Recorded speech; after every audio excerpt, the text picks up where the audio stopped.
All right, love. All right, love. We back for another edition. Um,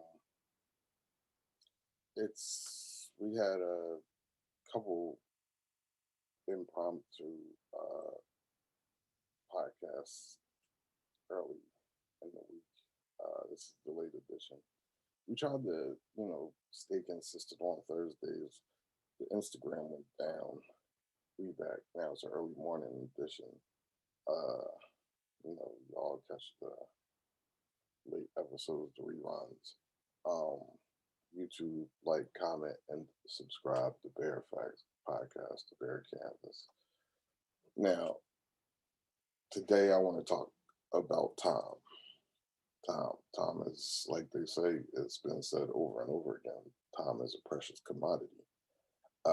We Once you lose time, there's no getting it back. A DeLorean hasn't been invented. Uh, Nobody's discovered the fountain of youth, the golden fleece, whatever the golden fleece story was. Um, time, time over your lifetime.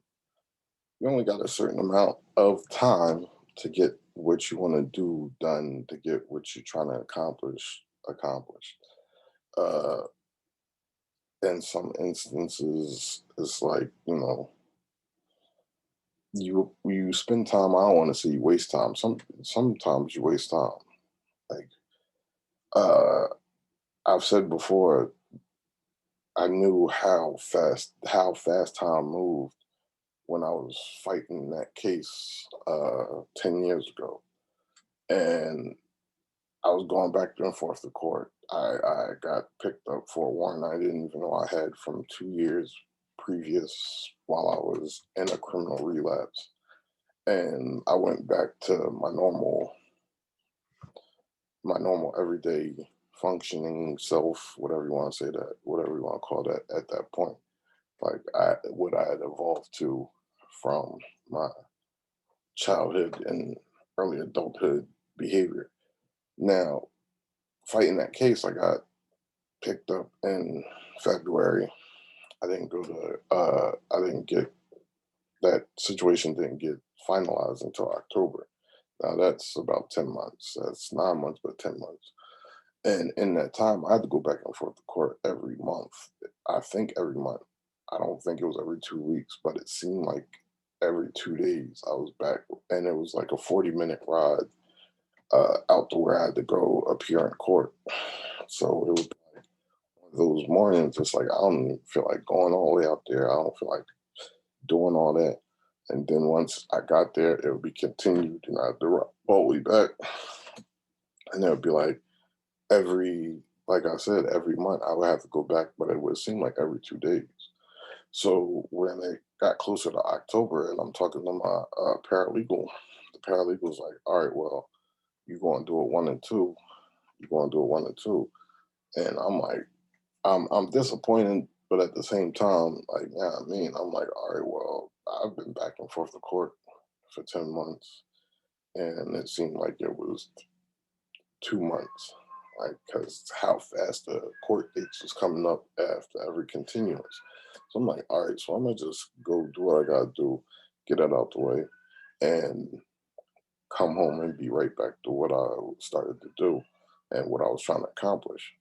Knock that out the way, and that's done with. Now, when I went to court, the the lawyer that appeared that was filling in for my lawyer who was preparing the case and stuff was like, all right, well, they hit me with a 3 to 6. Now, at first, I'm like, well, that ain't what we discussed. That's not what I was told. But I ain't even say nothing. I'm like, all right, well, man. But then when I got in there in front of the judge, he said that it would be a 3 to 6 with triple RI. Now, in Pennsylvania, a while ago, before this, like I guess 10 years before this had happened, 10 years ago, somebody was out on parole on good time and they ended up killing that somebody. And I don't think that somebody they killed the cop or some shit like that. So they had stopped the good time. But then I guess like right before this, they reinstated it. And when they hit me with that, I'm like, I don't even know what that is. But I'm like, all right, well, whatever. I wasn't panicking. I really felt numb and empty. I was like, it's just like whatever. I'm not trying to be cool. It was just like I'd been through so much BS. It was like, whatever. Um, and then when me and the lawyer went out into the hallway, he explained what the triple I was. He was like, "It's good time. It's certain. It's 3 months off for every year you sentence to, and as long as you don't get a write up or do nothing stupid, and you can get a write up for just anything. Like, I don't want to say just anything, but like you can get a write up. It don't always have to be going to the hole. But I'm Nate, so like I stay out the way. Now,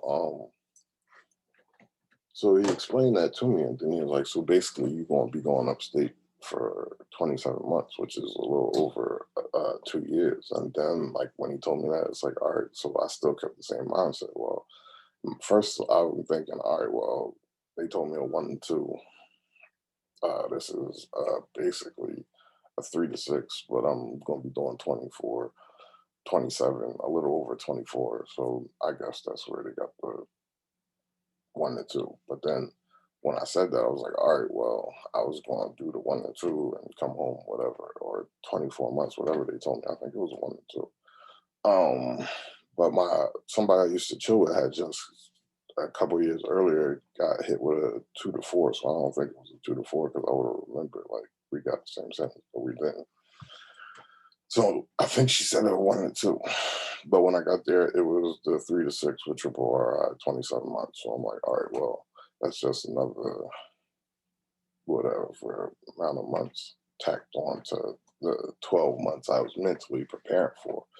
And I was like, all right, so we're just gonna go and play it the same way. Like this month, these last 9 months, 10 months went by in a blink of an eye. To me, like the last 20 years since I graduated high school in the year 2000, and the last 20 years went by in a blink of an eye. Like the last 10 years was, I don't even know what's faster than you see me blinking now. I don't even know what's faster than the blink of an eye, but it went by quick to me. Like I can't speak for everybody. Like I know for me, like I said, we talk about time. When I'm not doing nothing is when it seems like time stands still. And I've had those conversations with people. Like the worst thing for me is just sitting and watching paint dry. Like I can't do all that. So I tend to like keep busy and even going into that situation. Like I wasn't like defeated and I wasn't like, yeah, I mean, but I definitely thought my career was over.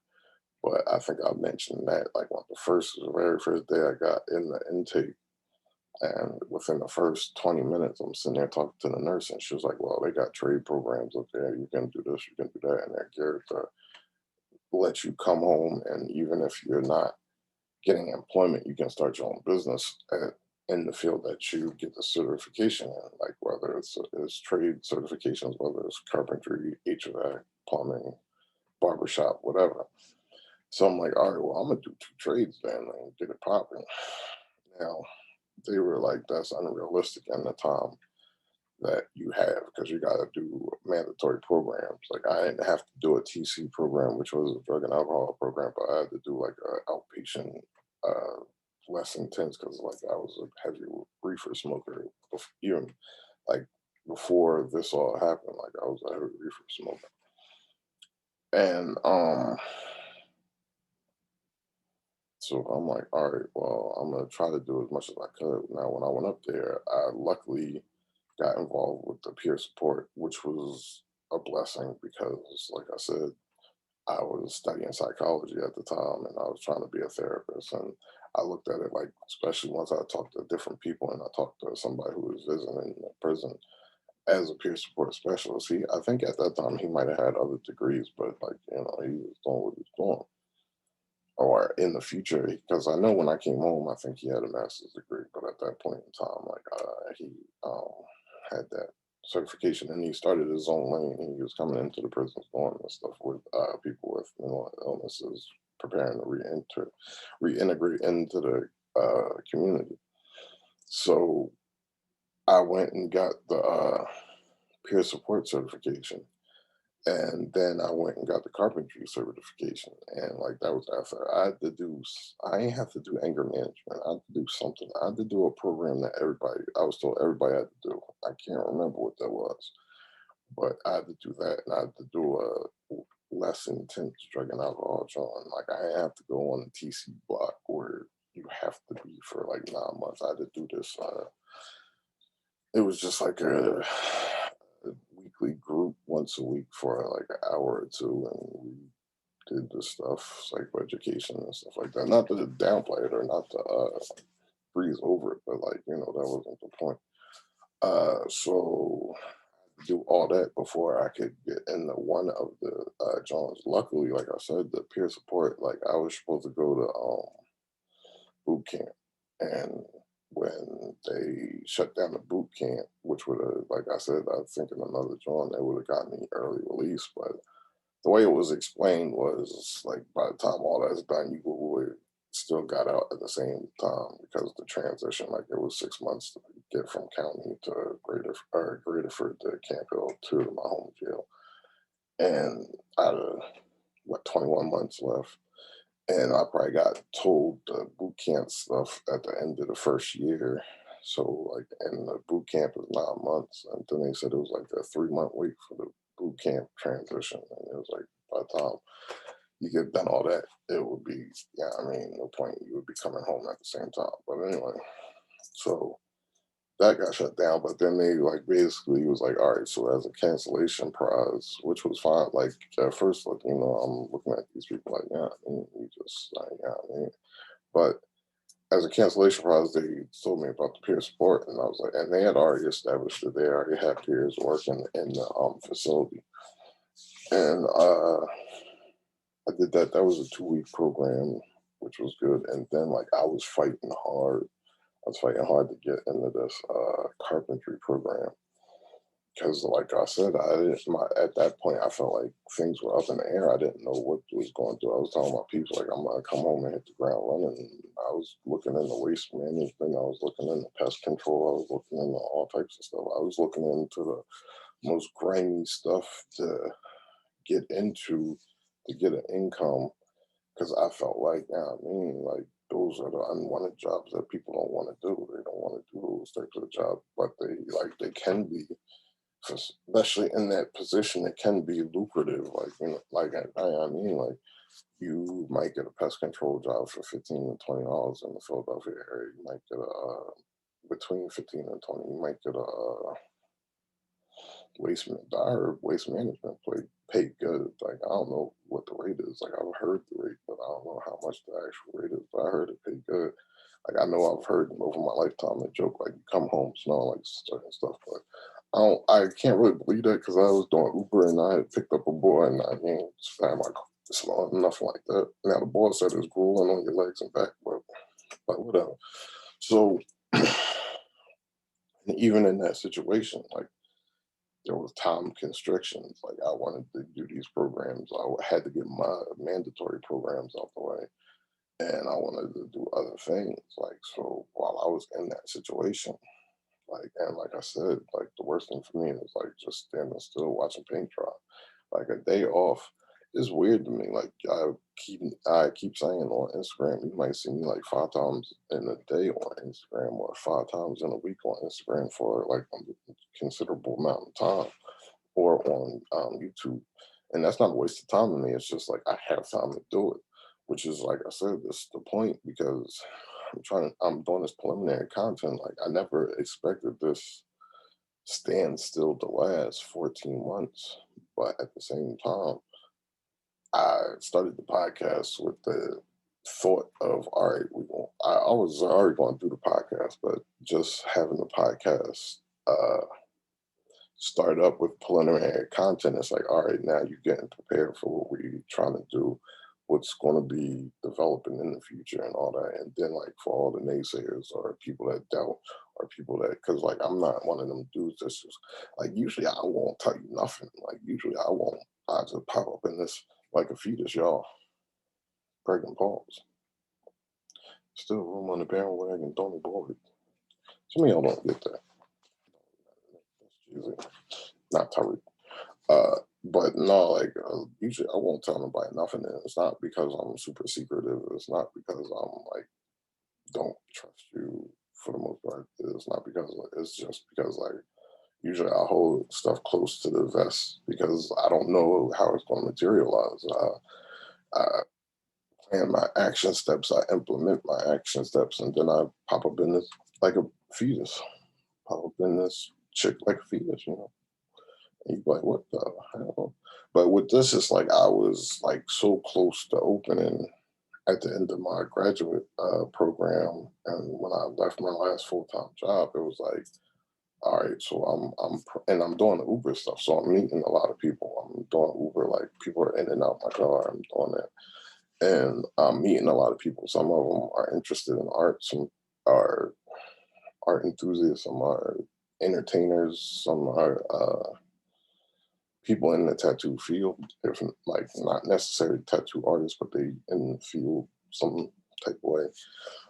So some are body art collectors. So you know, I'm promoting, I'm having rant, like I'll be like, it's funny to me, like some of the best conversations, I'm just starting off goofing or being goofy, goofing around about something like, or I think you're trying to play me, and I start playing back, but not in an ignorant way, just in a goofy, playful way, because it's like, yeah, me, and then it spawns off real conversation. So I always thought that was funny.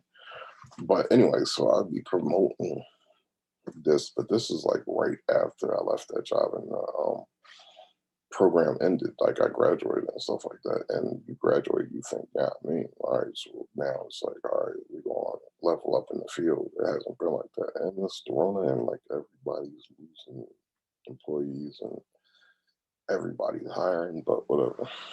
But so at that time, like I was promoting heavy.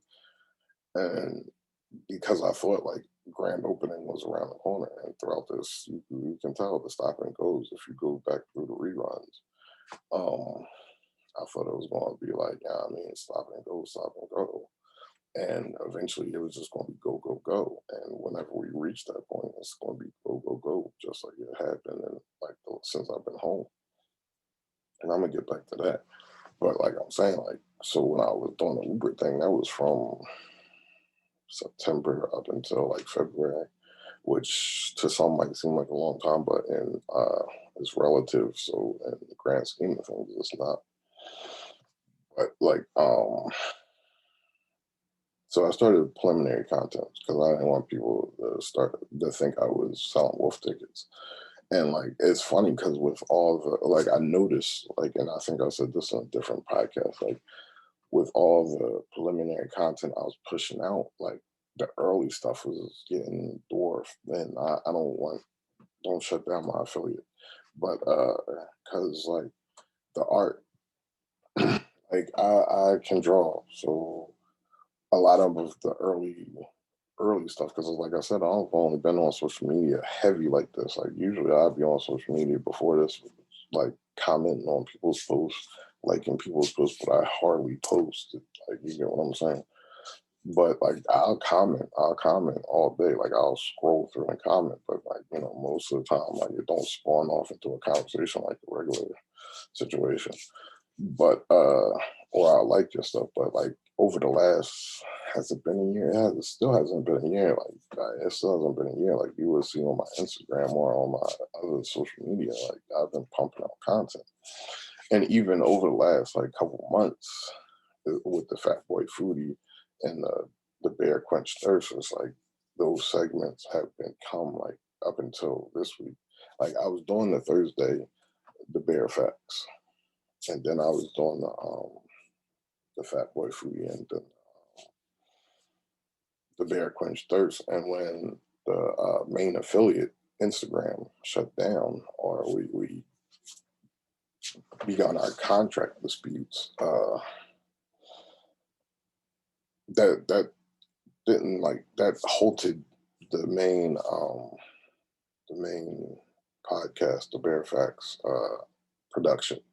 But you got to eat. So the bear, or so Fat Boy Foodie Home Edition was still in full effect. Like the on location Fat Boy Foodie, we haven't been able to get back in the swing of that. But that was that.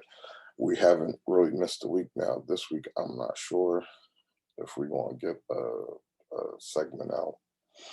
And the Bear Quench Thirst is like, I got some ideas, but without the money and funds, I don't want to keep using the same liquors and stuff like that.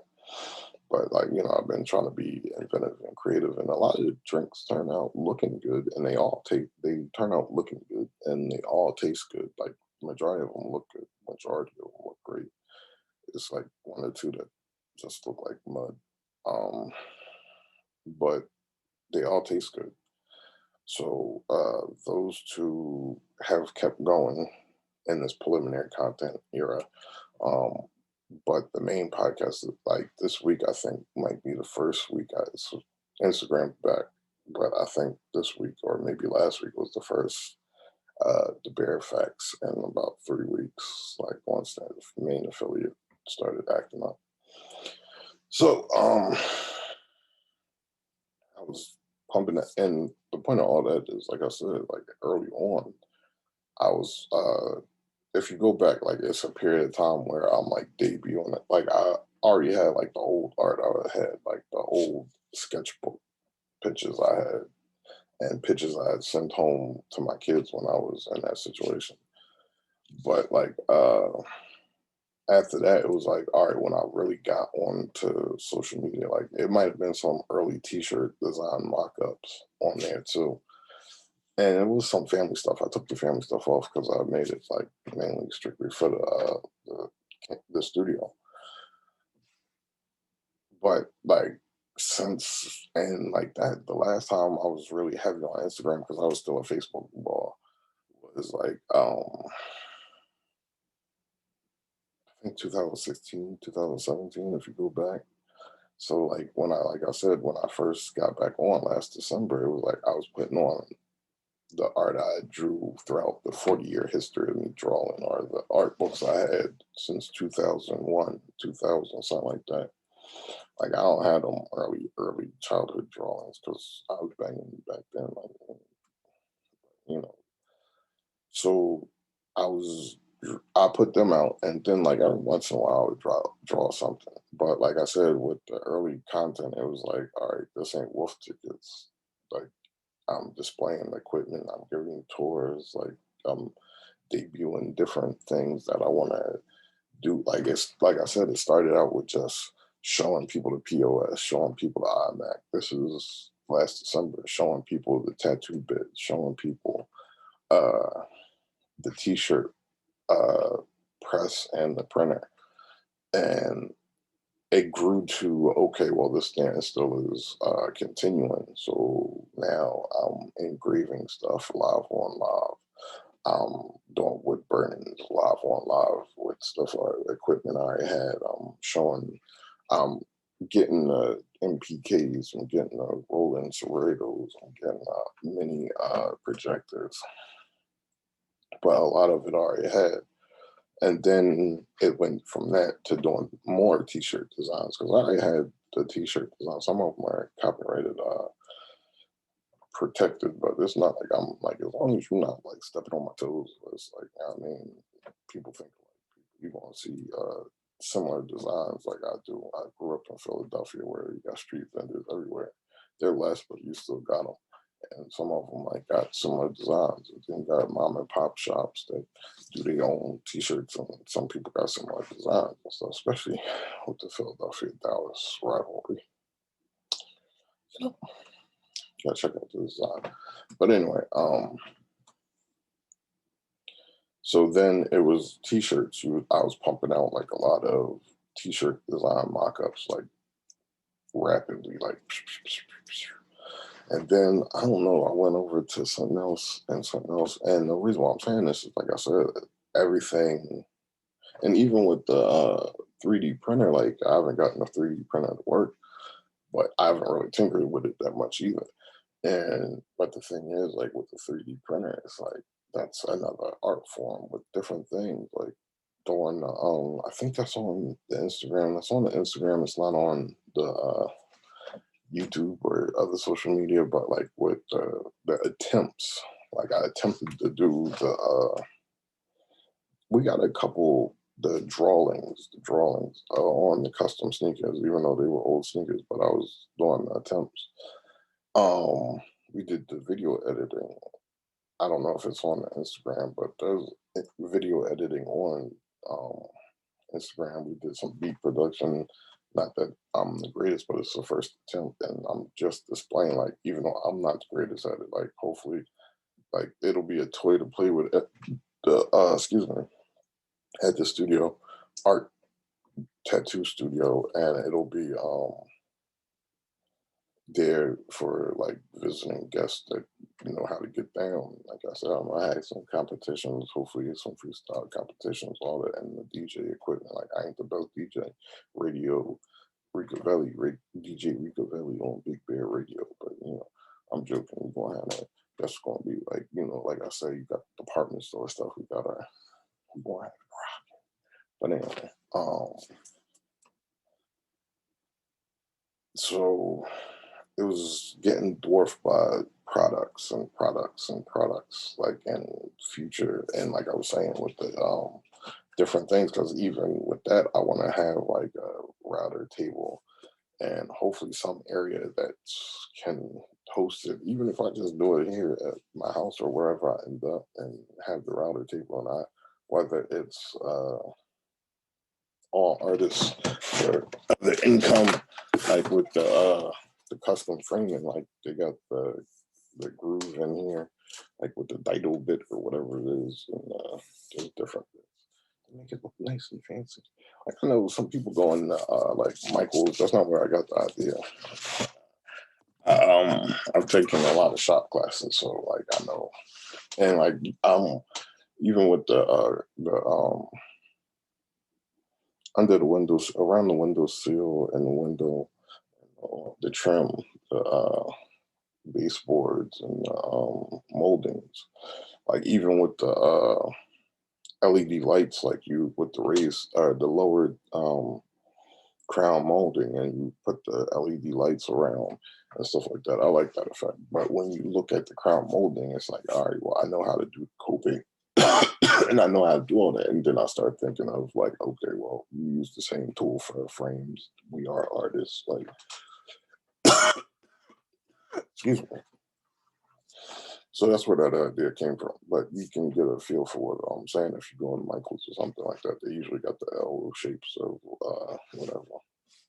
So they be on stuff like that. Like I did the attempt. It wasn't no fancy attempt because I don't got the tool yet. The router. Or a table router, either or. I want one that has the table that you can take the router out, so I don't have to get both Jones. I just get the table and sit the router in there and take it out and do the hand, because I like the hand router, but I like the table router too. Um, but that's kind of dusty. So unless we got the other sections of the building that we can do different things, and I have to find somewhere else to do that type of stuff. That might be a future venture, but it's still the fun to tinker with for me. So like I said, we got the website, like website design, we got the Bear negative exposed film, like because you already know at tattoo studios, like people take pictures of the tattoos to build their portfolio. This is before Instagram. So like some studios, and again I didn't get it from those studios, it just makes sense, have the backdrop, like we got our backdrop. And then you get the lights. I forget what they call it. I know what they call it, but I forget what they call that right now. And you got your bam, take your pictures, your photos, and you show it off. And like I said, that can spawn in the calendars. We might do some puzzles. We might do some puzzles. You know. I'm definitely going to do some puzzles, and as artists, like I said, we can do all types of puzzles. I was mainly thinking of like the Bear exposed. Yeah, I mean, Bear negative exposed film photography, because like when you take pictures of picturesque scenery and stuff, you can make them into a puzzle. But uh as artists who draw, paint, whatever, we can still make those into and posters. Like I want to do the posters. I don't know why I'm excited about the posters. I don't know when some of this is going to come because I don't have that type of funds available at this juncture right now to and like I'm saying, the basic function is the tattoo shop, but I'm looking at it now like survival without that, like because I haven't got an artist to sign on as much as I promoted during that period. Like this really like a standstill now. But anyway, so with all that, like it overshadowed some of the drawings. Now I'm drawing more now. And like I said, it was never meant for to be a 14-month hiatus or whatever like that. So, or a standstill, whatever you want to stop and go period, whatever you want to say. So, like the podcast was going to be the podcast we talk and topics, any and everything. The podcast about nothing and anything. This joke. Anyway, and of course, there's going to be like maybe not the artist, but that's and I say it like that because they might not want to be on there. But like while their work, even if they don't want to talk on the podcast, there's going to be a time where we're displaying different people's work and stuff like that. But like I'm saying, with the posters, 3D prints, all that, like we can as artists, we can do like everybody else does, and I'm not going to go too far into that, or we can really do custom like that's what I'm saying like I already got the book idea, the children's book idea. It's already been I already illustrated that. You can go down and look at that. I ain't saying it's all that, but it's done. But I can do better stuff when I have that time to get into that. Like I don't want to say autopilot move, but finances is good. I got the main job. I got the clubhouse job. Um, and stuff like that, and emotion animation, like cartoons and stuff like that. Because like my idea, and I'm getting back to time, but all this is, and this is how I spend my time in this hiatus, like doing playing with different things. But like I was doing the t-shirts on Procreate, and then I went and did a couple practice projects with the motion animation, and I like that. It's time consuming, but I like it, and that's like I said, even with the comic strips. Like I've done comic strips in the past before I started school, but then when school started, I shut that down. But I wanted to do a comic strip. I was explaining that before, Taryn and Tabby, and the thing behind that was like I got a cat, and then there's alley cats out there, and the cat. I when I came up with the idea, the cat was sitting in my window, and the alley cats were sitting there. There's a pothole in the driveway, and the cats were like licking the distilled water, and then they would look up at the window where my cat would be, and then every once in a while they would swat at each other and stuff like that, and they would start fighting. So, like to me, that was funny. So, because it's like they can never get in the house, but they're like that would be the premise, like Heathcliff or something, or Pinky and the Brain. Like every day they try to take over the earth, but instead of they would be trying to get in the house to get at the cat, and the cat's not going to talk. She's just going to be featured moving around. The outdoor cats, the alley cats, they're going to be potting, scheming, and fighting each other and teaming up. And that's the basis behind that. And like I feel like as artists, we could do stuff like that and other stuff. So, um, but like I said, the whole point of all me saying all that is because like the art was getting old. I noticed that like a month ago, maybe 2 months ago, especially with as much, even though that's culinary arts, but as much of, and there's more ideas rattling around in there, but as much as I want, that is going to be like a mainstay of the podcast format, the Fat Boy Foodie Home Edition and location. Um, and the Bear Quench Thirst, it's like, and you never know over time, like if I when I get employees or whatever, the on location editions might be hosted by them and I might be somewhere else because of the time restrictions, or I might have somebody meet somebody who's willing to do a real mixology like get down session, like because like me, I know the flavors of the liquor, so that's what I go off of. I know the presentations, but like I said, lately things been looking like mud. I'm not liking that. I'm not feeling that. But I'm also at a place where my funds are limited, so I don't know. But with all of that, like as stuff really does develop and get put together, these things will, like I always say, look more professional. It won't be a mattress in the background. You won't really see the nakedness of the DJ booth. This will be either covered with a facade or it'll be covered with the backdrop, and that will be covered. It might be a DJ DJing, might be just somebody standing there pressing the play button, acting like they DJ.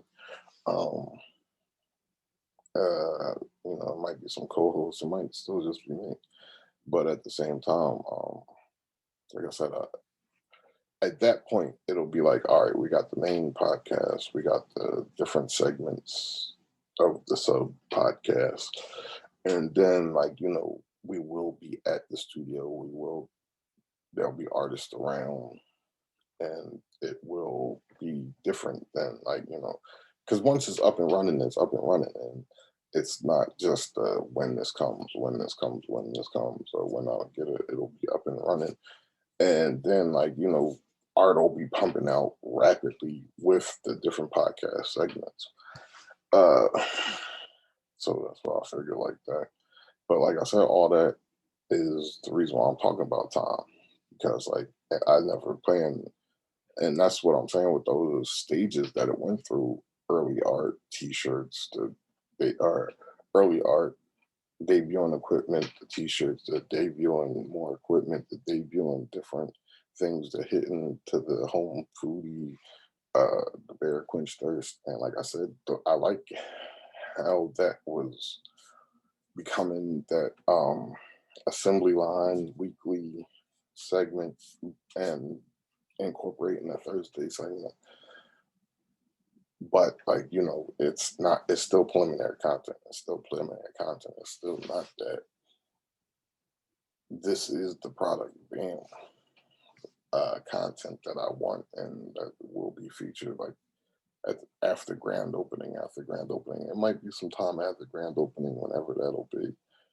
Uh, Between the grand opening, when I'll probably do a grand opening podcast, uh, and we'll definitely do, like I say, when it comes time for those times where we looking at properties, we looking at different things, and we're remodeling. If there's probably going to have to be a remodel, because I don't want it to look the way I want to look.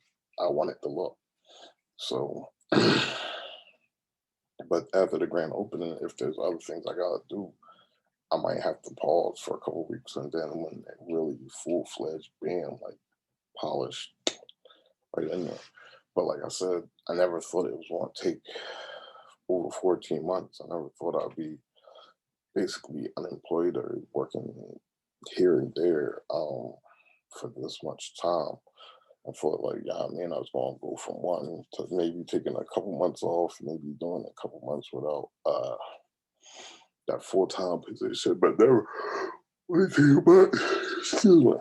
So anyway, and like I said, we can never get time back. So, and all that, and even in that situation where I was talking about being incarcerated, as quick as that went, and like I said, in that situation, even I think I just showed, I got mad books over here. These are all the books that I filled up while I was locked up.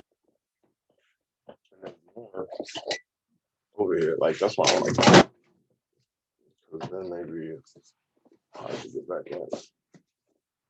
So, and then I got more. I got more. As soon as I got more, and some of I got more stuff too. I got more stuff than that.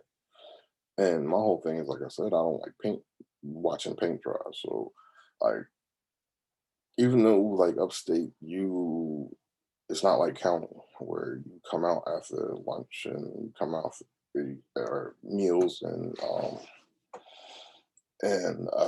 count, and you spend a lot of the time locked down, like it's more day room, I guess you would say. But even upstate, it's like, man, there's supposed to be like campuses. Now I was in an enclosed zone. I wasn't on the campus, but like still, even had said that, it's like, I mean, I don't know. Like sometimes, like unless you work and that's the only time you get off the block or you got an appointment to do something like you in the educational program. That's the only time. But it's more day room privileges. And I'm not saying that to be smart. It's just like having said that, like a lot of my like out of 7 days, I was off the block 6 days, like for the majority of the day. So it's like, and even those times where I wasn't off working or doing something like that, I was researching some information I wanted for when I came home. And like I say, it's not to be better than anybody. I'll be telling people like I do not like sitting still. Like, and when I was on the block, I was probably drawing pictures for my kids, drawing pictures for somebody else, like writing a poem for somebody else. Like, and don't clap poems. They say I can't rap. I'll do a poem. They say I can't rap. Cool. Well, I think I won't. I'm joking. But that was the thing about that, because like even in that situation, I failed at that. Like I went in like I was like I'm gonna write a poem a day, and I wrote like I want to say like 60. I'm gonna say before between 40 and 60 poems, and they wasn't long at all. Like rap, I can write. I haven't written a rap since high school. I freestyle in my head now, but like all of them is that great. Like, but I can do it. But writing the poetry seems harder. But writing for me is weird. That'll be another different podcast. Because like I'll be saying that street stuff for me, and especially because like it's not like I'm just rapping it. It's like I've seen it, I've lived it, I've witnessed it, I was part of it. But I'm 40 and I don't be doing that stuff now. But for me, it's like I can do that with no problem. When it comes to like the stuff I'm into now, it's not hard, but making deeper content, making more content that's not just mindless dumb stuff. Like I got, and I don't mean I'm not trying to be disrespectful. It's just like I don't know for whatever reason that mindless dumb stuff. Just like when I said that John Lennon quote, the words come spilling out like endless rain into a paper cup. Like that's how it be. Like it'd be kind of easy to do that rather than something introspective or reflective or something like that, which is like the stuff I like. Like I like Tupac, I like Meek Mill's. I think it was his last album, Champions. I like a lot of that type of stuff where it's deeper than just what I call stick a baby up your ass and kick it. It's a joke. I'm not condoning child abuse. Um, and then like I can write love type stuff, but like, and even in that situation where I'm in jail, like that's when I did the kids book. I illustrate. I wrote like I woke up with the idea. I woke up with the idea, and I wrote out the book. I was like, all right, I'm gonna make this 10 pages because I don't know if I'm gonna be able to illustrate one, so I'm gonna make it short. So, and like I can draw, but like I usually use reference images. Like I can draw, so but you're not gonna illustrate a book with a reference image. So like and that's what I've been saying over the last month or so. I've been doing a lot more without the reference image. I just did a picture the other day. I'm not happy with, and I ain't have no reference image. Like I'm gonna show that whenever I show it. Um, like I'm alright with it, but it's not the way that I wanted it. No, like the proportions are still off. I don't know, like without the reference image, the proportions, and then like with the reference image, I'm not happy with the proportions with the reference images, but like I don't think anybody, I know nobody else can tell unless you're like a real artist, like you judging ink masters or something like that. But anybody else, the layman, they just be like, oh, that's hot. And I'm not trying to, what I mean, to my own horn. It's just like I don't be happy. I know the mistakes. Like even if it's one line next to an eyebrow or something, I know like that's not how it's supposed to talk. Uh, so like I was saying, like even in that situation, like that's when I did the book, and I had made it 10 pages. I wrote out like since it's a children's book, I wrote out like a sentence per page, And then once I wrote out the story, it only took me about 30 seconds, 5 minutes. Like I don't know, I'm the type of person that it's like I get the impulse, I run and do it when I'm doing it. It's like this is a practice run, see how good at the practice run I am. And even when it comes to drawing, it's like if you see me draw, it's like a rapid scribble, and it just turns out to be what it turns out to be. And I like again, I'm not trying to big myself up or nothing like that. Like I'm just saying, like sometimes, like even with the picture frame, it's like, all right, I'm gonna attempt to do this to see how it turns out, to see if like I mean, because I know in the future, like I said, with the table saw with a router, it's like bam, boom. But with the tools I have, I still wanted to see it. And like I said, like I started out to frame that painting I painted years ago and put it in my daughter's room because think it fits the theme. But we got to a point we got to, and I guess I lost interest at that point in time. Now I can at least because that's when I started thinking like this would be easier with a router and a table saw. Like the router, like I said, will do the coping and cooves and titles and all that.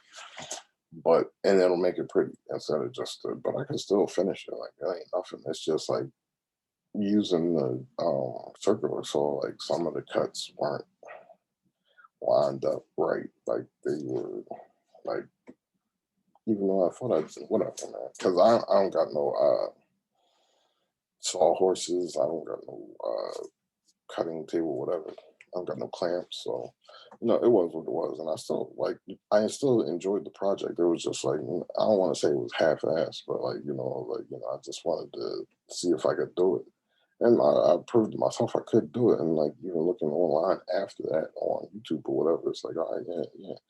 And that's definitely something I want to do. But anyway, so a lot of times it's like, all right, I'll bang this out, see what it's like. And I'm saying this because like at times I like to challenge myself. Like even in that situation, like I was in uh Camp Hill with this boy. Like I said, it take me like I'm gonna say 3 minutes to write a song if I really sit down. And I'm not talking about really sit down, but if I want to write a song, it'll take me like minutes. Like if I'm taking it serious, I'll probably take my time, but I've never taken it serious. But I was in the so if I was writing a song in 3 minutes, he was writing 5 songs in 3 minutes. You get what I'm saying? So I'm like, and that's how I always be. Like I'll be like, all right, you took this seriously. You've performed. You've went out and done it. And even with the comedy, like I did, like a month ago, I wrote out a set to go do on open mic night, and even that, it was just like, yeah, I mean, I came up with a thought, a joke. Like I've been joking for years about like because in Philadelphia, like you can go anywhere and they be like taxi act, got them Johns out, got them Johns out. We got the Muslim oils, we got the Muslim oils. So like at first it started, I was joking probably like a year ago, maybe two, like, nobody got these flash drives. Cause like I said, like people will have mixtapes and stuff like that and gym bags. They'll come in the bar. They'll come in. If you ever seen barbershop, it's kind of like that. Like they'll come in the bar. They'll come in the barbershop. They'll come in different spots, or they'll be out in a spot. They'll be set up in the subway. They'll be set up at the store. Be set up on a table at the corner. Not as much since they shut 52nd Street a couple like a mile away from here. They shut 52nd Street down. 52nd Street used to be like, I guess, like they say New York Canal Street. I've been there once. I guess I'm referring right now. Can't get any goods, but like, that would be Philadelphia's Canal Street. That was back in 2000, so don't give me a flag. Um, but I'm thinking about other stuff now. But what was I thinking? I was thinking about the Canal Street and the reefer. And it was a 40 bag. I don't know. How did I get on the CD? So I came up with a joke like nobody got them flash drives. You get like 80 songs on a flash drive, if not 88,000. Like nobody's walking around like got them flash drives, got them flash drives. Um, and then I started thinking like, rappers sell CDs out the trunk of their car. You get what I'm saying? So why don't as I'm writing, like I've been writing comedy for like the last 10, 20 years, but I've never taken it serious. And I've always been focused on the stuff that's I feel is gonna pay my bills. Like that's how I was raised. So I was mainly focused on the school stuff. And like I said, uh even if I tinkered with it, t-shirts or whatever, it was like, all right, I'm tinkering now, but this is not to put that off because I discovered that I could do that at like 29. So it was like I was never going to take that serious. Even though I've gotten better with freestyling internally, I've never been in a cipher or nothing like that. And I haven't written raps in like since high school, like consistently every day writing raps in a classroom or nothing like that. That's stuff I'm never going to pursue. Like DJ equipment's for the art studio, and that's just for good times, and maybe hold a DJing class if I could. Like it's hundreds of DJs out here in the local bars and stuff for Fridays and Saturdays and Thursdays or whatever they hire them for. And kids can get into that. Like neighborhood kids can discover that. They can discover how to make a beat. Like can bring somebody in there, teach them how to do that. And yeah, I mean, whether it's one-on-one sessions or we get like get that computer lab going, like I said.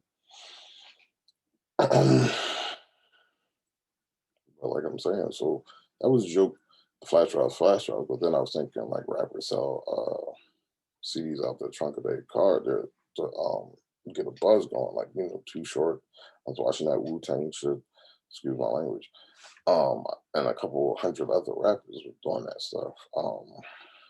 So I was joking. I was like, I've never seen a comedian. Like I've barely seen like I've seen people do jokes on social media, mainly on Facebook. I don't really see it on Instagram now. Since I said that, I've seen one person put their set on Instagram, and I guess there's a reason. Like if you release the set, then people won't see your show. But I don't know. So I was thinking I wrote out the set, but then it's like for me, I know for me, like one, I've never done a set. Two, I don't plan on doing sets. If anything, I'm a ghostwrite for somebody or co-write with somebody if like I ever meet that person, which I'm sure I will at some point. But like that's where the basis of me writing out the set came from. Even though I had like the bullet points of the different jokes and the names of the different jokes, and I know the different jokes, like the Pussy Queef was a joke. Like I said to myself yesterday, I got to rename that because that basically gives away the punchline. Uh, the Cookie Pushers. That's like I think those two are quality jokes. And then this set that I haven't, it's like the Cookie Pushers is on my Instagram. I don't know if it's on. I don't think it's on my YouTube. I gotta transfer it over if I can because the computers be acting up. And Pussy Queef is on both. That's like Pussy Queef is like that was Lord forgive them. They Just Jokes Volume One. That was like I did three jokes. There was lead up to the joke, but I did three jokes, and then that was like the first time I was thinking. It wasn't the first time. The first time I was thinking about it was like right before I went to jail doing the open mic night. Then that was another time where I was tinkering with it. But now, like in the standstill, I feel like I got time. The thing is, like I said, I wrote it out. I gotta learn it because like I can perform it, freestyle it, improv it, whatever. Because like I know the basis of the joke is just the setup, the build up, and then hit you with the punchline. Like I want to be polished. I want to be polished, but the thing is, like, I'll be running around like Speedy Gonzalez, even in the house. It's like, nah, I mean, I need to sit down 3 times a day. I feel and really go over this material. But anyway, so I was thinking, like, why don't you got the bigger than life Chris Rocks? You got the Killing Them Softly, Dave Chappelle. You got it's Pimpin' Cat Williams or the Pimp Chronicles and stuff like that. But like just like hip hop artists, why don't I was just thinking, and this ain't a criticism, this ain't a suggestion. I was just thinking, T-Roy. That's not me. That's not my moniker. But why don't comedians do that just to have their material out there, get that buzz out there? Because like with CDs, people listen to like even with the like when Cat Williams was big, it was like yo, you see that new cat John, you see that new cat John uh when Dave Chappelle started to bubble after Cat Williams kind of fizzled out. It was like, yo, Dave is that, and Kevin Hart too. Like Kevin Hart, like that's what I meant. Like that's what I meant. Like when Cat was out, I think like when Cat was out on the back to back comedy joint, Dave was blazing TV and he was like already established because the killing was awfully like into the 90s, early 2000s. Then Cat hit after the Friday After Next, I think. Yeah, that one. But as they started to, I don't want to say fizzle out, but that's what it seemed like. Like when they started to fizzle out, kind of, that's when Kevin Hart just came and blazed the game. And like I'm a comedy boss, so like I know people that you probably never heard of. Not to again be like better than nobody, but yeah, I mean, because like me, I used to watch Tough Crowd with Colin Quinn, and I seen Kevin Hart back then, and I liked him. I like soul playing. I'm a soul playing. I like soul playing, and it's not because he's a Philadelphia Bull. I have paper soldiers. Not because I'm a Philadelphia Bull, but when he was hitting with like Soul Plane and Paper Soldiers, that's still when like Cat was big. And when he was on Tough Crowd with Colin Quinn, like I know people wasn't watching that. Like I used to watch Chelsea Lately, and I used to watch Politically Incorrect with Bill Maher, and people would be on there that you would recognize probably today, maybe not back then. So not to be like the original comedy, the Kangs. Anyway, so I was thinking like, why don't people do the flash drives out the car? Then I think I touched on the boy came approached me. He was getting his hustle on. And I gotta respect it, gotta love it like I did. I'm in love with the hustle, but basically that's just blue collar commerce to me. Like I'm not talking about drug dealing. I'm just like, yeah, I mean, I respect the game. And like anyway, any intelligent, the more new wave, the more uh inventive, the more looking for a specific word, but I can't remember. I respect it. Like if you create a new wave, like or if you're part of it, if you even if you don't create it, but you want it before everybody else, like I gotta respect the hustle because one, you gonna get your shit up, and like before the wave is oversaturated.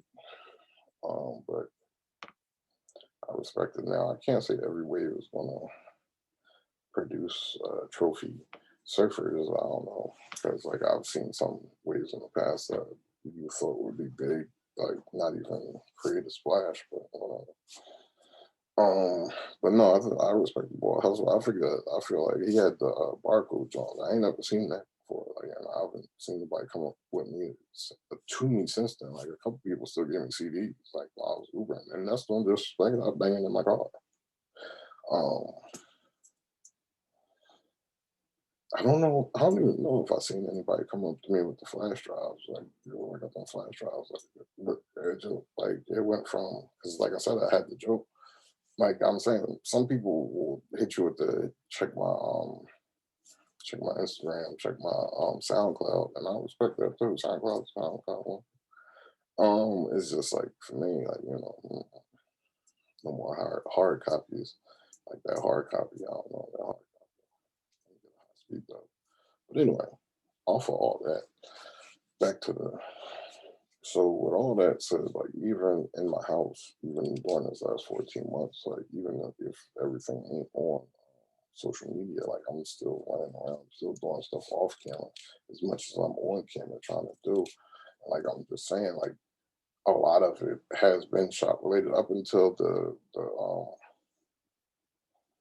two segments that you see regularly is still shot related. And then even when you see like the Bear Outdoor Adventure, it's like I said, that's the full thing because I like getting different things on camera, but not just camera video to refer back to. Like even before all this, like I met an ex girlfriend.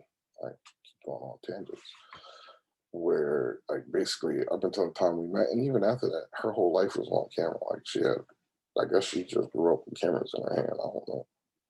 And like I was like the complete opposite. And it's like looking back, I don't have any memories, any captured memories and photos. So, and then I had a homie that like was in an unfortunate situation, and his peoples was taking a lot of pics. So, like, that really influenced the picture stuff. But like, when I do like the Bear Outdoor Adventure, and that's going to get,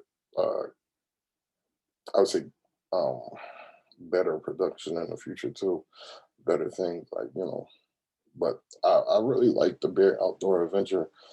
I gotta come up with some better commentary. I don't think people want to just hear me like just making weird comments and stuff like that. Like, but I like doing it because like I be telling people, you gotta think outside the box sometimes. Like in the afterlife, like you can't always do the same thing. You gotta be aware of people, places, and things, even in different forms of trauma informed care. You gotta, but it's like if you don't know these things, like I know things that you see me doing now that it were always in the Philadelphia area, but I've never visited them. Like I said, I've never been to uh, the Liberty Bell. I've never been to Independence Hall. I've been to the zoo, of course, but I ain't been to those places.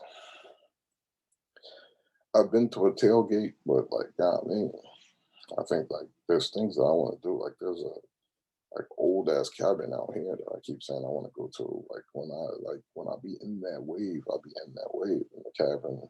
There's like a couple waterfalls out in this area. I took pictures of this. They got a marina over there, a couple miles from here, and I took pictures. It's on the Instagram.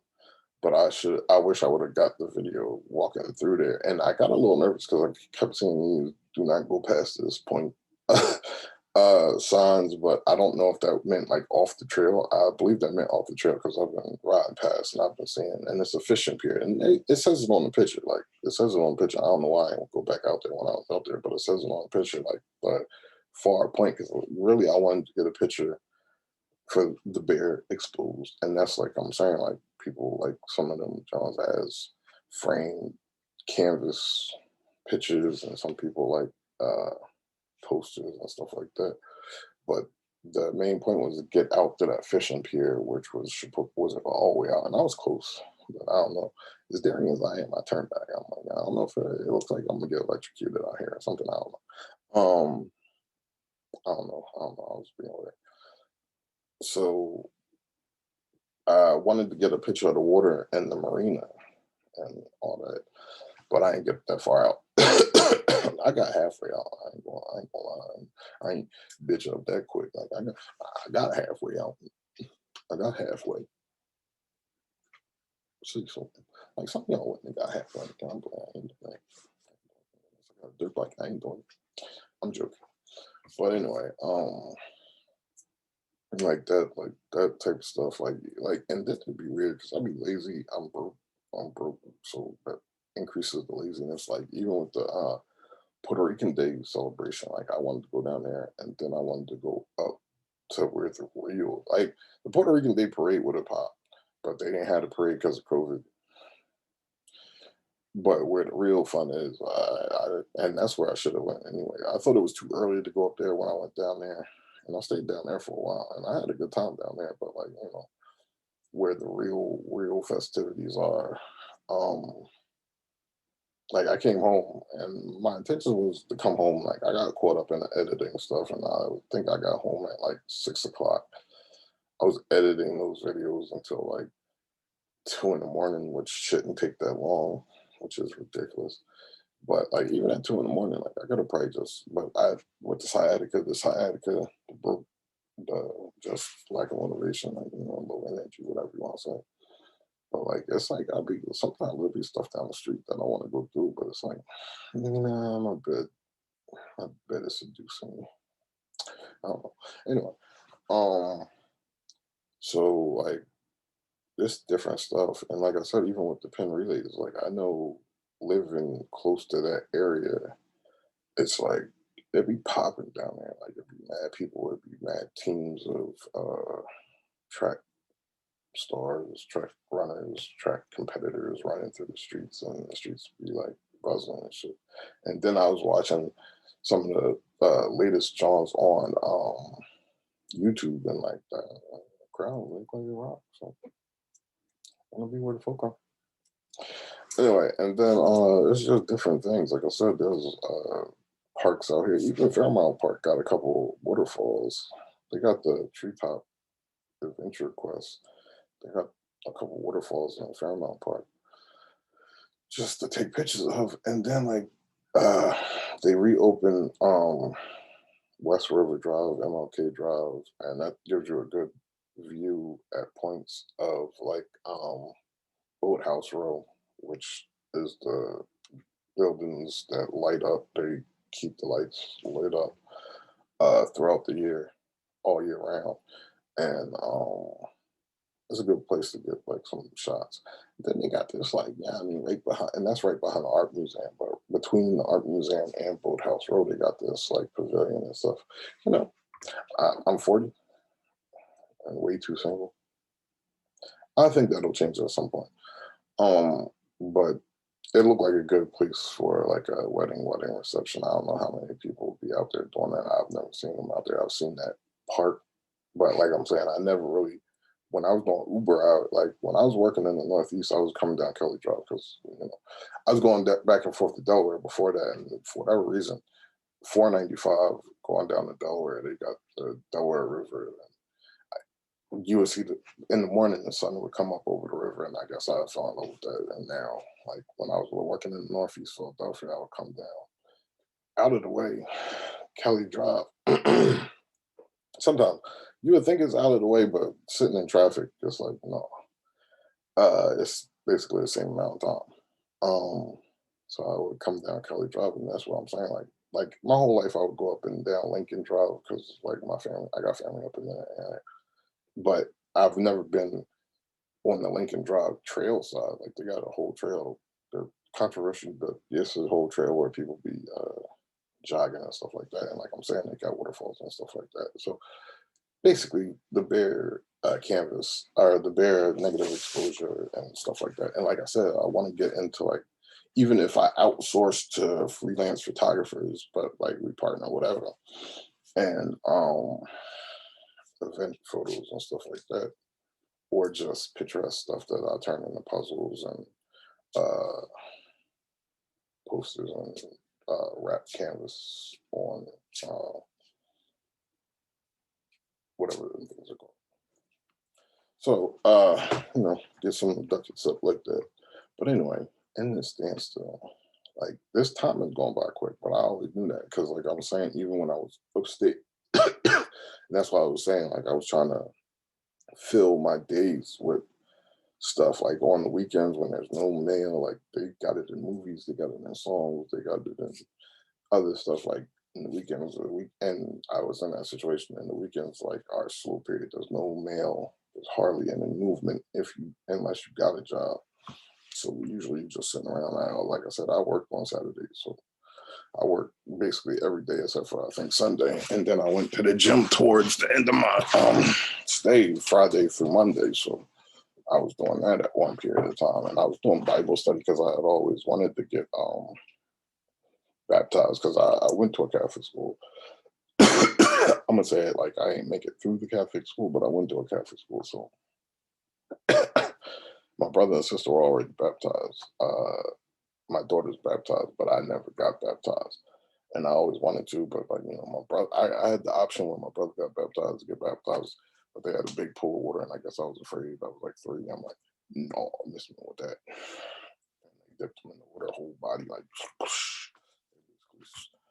suplexed him into the. No, I'm missing with that. I'm good. And then I don't know when my sister was baptized. She's younger than me. I'm pretty sure I was there. I think once I was at my own school after I left that school. But they were both baptized, and I wanted to get baptized, but I never did. And like I was like, all right, well, I got time now. I got 27 months. I thought when I had 21, getting to my home jail, I'm like, I got time. I was working in the kitchen, and somebody was telling me, it's a way to get out of the way. I'm so good. And something I always wanted to do, so took advantage of that. And I'm joking. Like it's been a while. Don't get any feelings. Anyway, so like I tried to keep busy, and like I said, as quick as that 27 months seemed, and as quick as that 10 months seemed leading up to that 27 months, I was still in jail. And I'm saying that, and like I said, like on the weekends, it seemed like movement kind of stops and you don't get no mail. And like for me, I know I look forward to mail. Like Tupac said, you don't receive your mail, best believe you buy it. Now, I'm not encouraging that. No, I'm not. I'm just saying how important mail is. And then, Jay Z, and even later Kanye said, "You're on the streets, play, get your mail." Kanye said, "It's only two ways to live: either dead or in jail." Jay said, "You're on the streets, play, get your mail." I forget what Jay said, but he's the originator. Like, basically, you can't be wasting time on the streets. Like, you know.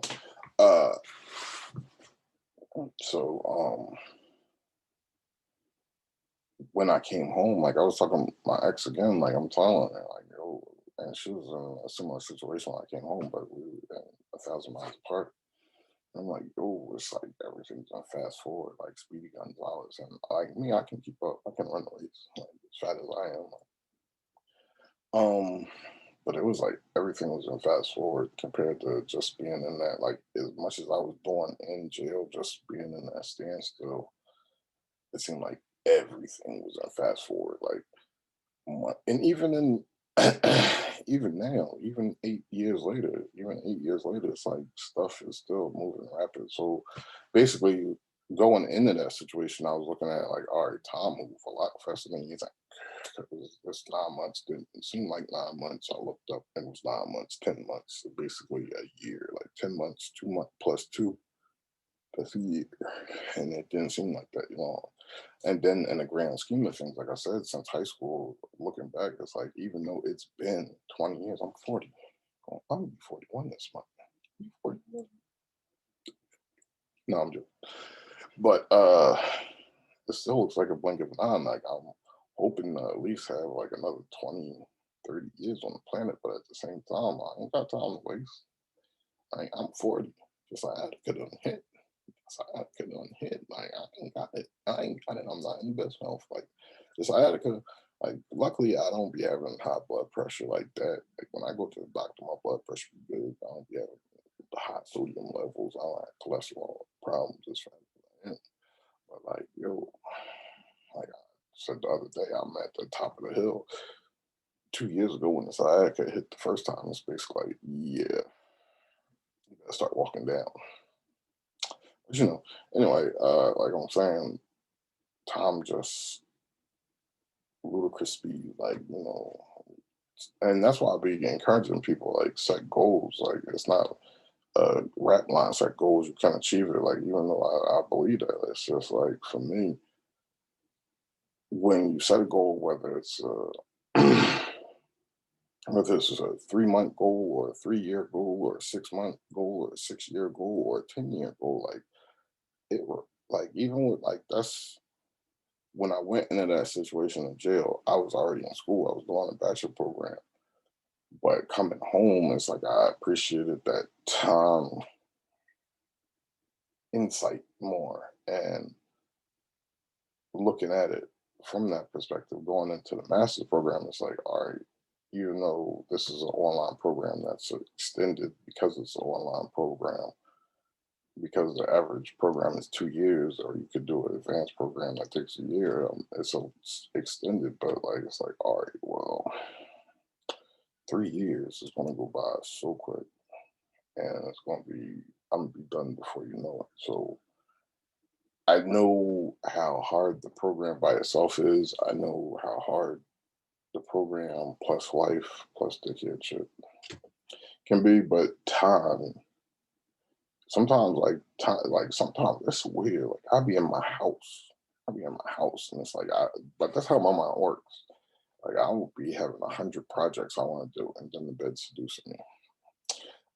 Like, in this standstill, I guess usually if I guess like, for me as a hyper person, this can be considered a low energy period. And like, but I ain't depressed or nothing. But for me, like some people might categorize it as that. Like, I'm spending way too much time in the bed, and I'll be thinking of 100 different projects, and the energy don't be there. I'd be exhausted, and I'm never exhausted.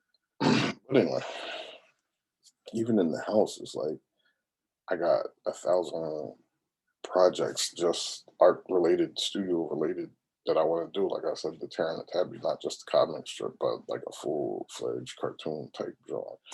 But the thing that kind of stopped me, I ain't gonna say it stops me, but inadvertently cracked the screen, but that can be fixed. So there's that.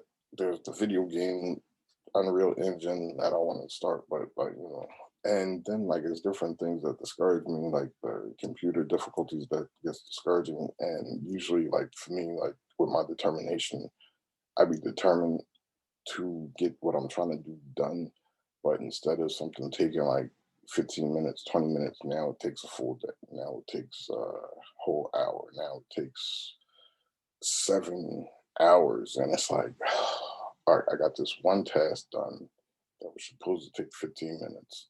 Basically fixated on it until I completed it. It's complete. But now if I wanted to do laundry or if I wanted to do something else, it's like I'm not really motivated because now I'm happy I got it done, but it's still aggravating. I have to always go through, and it's like I don't want to make excuses. But basically, what I'm saying is sometimes when things are going well, and it's like I got 50 projects to do just in the house, it's like I do all 50, or I do like I'm gonna say 35, and it's like the day's over. I do 12, and the day's over, and it's like damn, I want to do so much more. And like, some people like, and that's just me. Like, that's just me. Like, I can't speak for everybody on earth. Like, some people like relax, and when they relax time, like the best times for me is probably like when I get to that point where I got the full time job. I think I said that when I got the full time job, I'm doing the tattoo studio, and then I'm doing like the landscape and stuff on the weekends to start out until I can get crews running. And then we go into the contracting, and like I said, the boxing gym, yoga studio, dance studio, stuff like that, karate dojos and stuff like that, chiropractic, massages, like film, movies, music. You gotta conquer it all. Rico where? Like 18 months. You can both share life if you want. Yeah, I'm broke right now. So speaking into existence.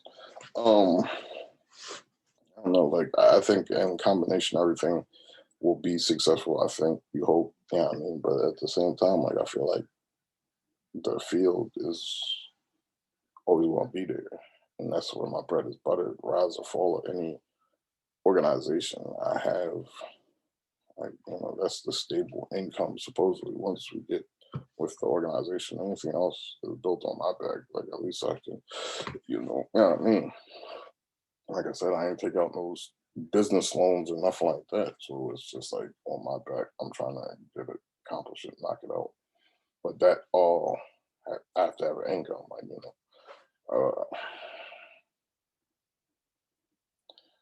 but like I said, time, like even with this sciatica hitting, like I thought, like even as much as I was getting into gathering assets for the tattoo studio, and I was feeling like that was coming to a standstill as far as full-time employment when it came to the bear path, laying hard and aquascaping. I had a strategy on that, and like that's why I said I tried to, but I tried to do the backyard stuff while like I was having side while the sciatic was full blown, and I've explained that over and over again. Like the first time it flared up, like I just kept going with normal operations, and it eventually went away. So that was my idea then, but that I was at a point where I could only move my neck. I made that miscalculation. But anyway, so like with that, like I had a plan on how to develop that with the things that mainly cost material, which, like I said, would be covered with the deposit or the money up front, and then I get my pay on the back end for the job completed. And like these ain't like these are more abstract jobs, and I know how to do them. So it's not like I gotta worry about like being plush or plum or level or something like that or anything like that. So that was mainly just however they want it designed, and like I do the rendering or they don't want the rendering or whatever, like and then like other equipment comes later, and then we get the full fledged, then we get employees, then you have trust that the crews are doing what they're supposed to and doing whatever, and I can either check on them when I check on them. Because, like I said, I've explained that before. I had when I was working in landscaping down in Florida, like my boss would come out like maybe once every other day, maybe once a day, stay for like 15 minutes, maybe pick up a weed whacker and be like, all right, I'm out. Y'all doing a good job. We out. And it's not like I'm trying to like even with all this, like I'm still trying to make the next concentrate on making the next whole exec. That's another Jay-Z line. Um, so I don't know. So time, like I'm getting older, I'm getting the grays. I don't see them right now, but they're peppered in. I was thinking about dyeing the whole thing gray. I need more distinguished, see how I look. People don't do it. I like to be different, not in a funny way. Don't be funny. I'm joking, but start getting peppered in. Like more peppered in, more distinguished from black. Depends. Like if I look like a weird koala, then 'cause sometimes the peppered in like here, like if I look like a weird koala. I don't anticipate that, but I need a haircut now. I'm just saying, like, we can waste our lives, like, even in the field, like, one of the things I have discussed with people who do feel unfulfilled at middle age or at the later stages in life is that what they call generativity versus stagnation. And, like, some people like it. Like, and I translate that to my urban audience, like Jay Z said, like you could be big pimping in tennis shoes or uh, house shoes and milk sitting on milk crates. Like it's all what your level of success is. It's all your level of happiness is. Like if you get up every Saturday and schedule time to play video games, do some DJ and make a beat, whatever it is, as long as it makes you happy, it makes you happy. Like see, my whole thing is the saying the grass is never green on the other side. Like you might want that, but then you might get it and be like, I don't want to do all this work. And that's how I see it. Like I don't know for whatever reason. Like I think it, I want to do it. I have fun doing it. Like and that's what I was getting to with the whole happiness. For me, at this point, would be like a full time job doing a tattoo studio in the second and the third shift, and my weekends doing landscaping, contracting side jobs, and ended up doing other things beyond that, just continuing to build.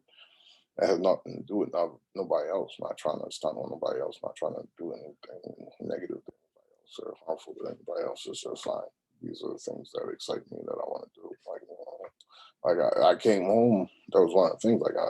I when I came home, I was chilling with people, but we was barely seeing each other. Like I said that to my cousin the other day, and I think of that a lot.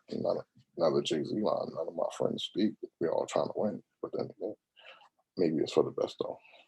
I don't know, but that's just my thinking. Like I was telling my cousin, like I'd be so busy trying to get the things done and scramble to do things. Like my moment of chill will be when the full time job comes, when the tattoo's up and running, and we doing whatever we. That's the crew clubhouse. I'm joking, but and I'm working on the next projects, and like I'm saying, it's 100 things, and that's why I want to build this team. That'll be a different podcast all in itself. I need to write down like because like I said, when it comes to the instructional courses, the video game design, the other entities, and but just at the studio, it's like mad stuff that I want to do. And team supports those crutches. If every nigga in your clique is rich, your clique is ready. Nobody will fall because we'll all be each other's crutches. Before shoot to listen, I drop Joe's message. Yeah, I'm joking.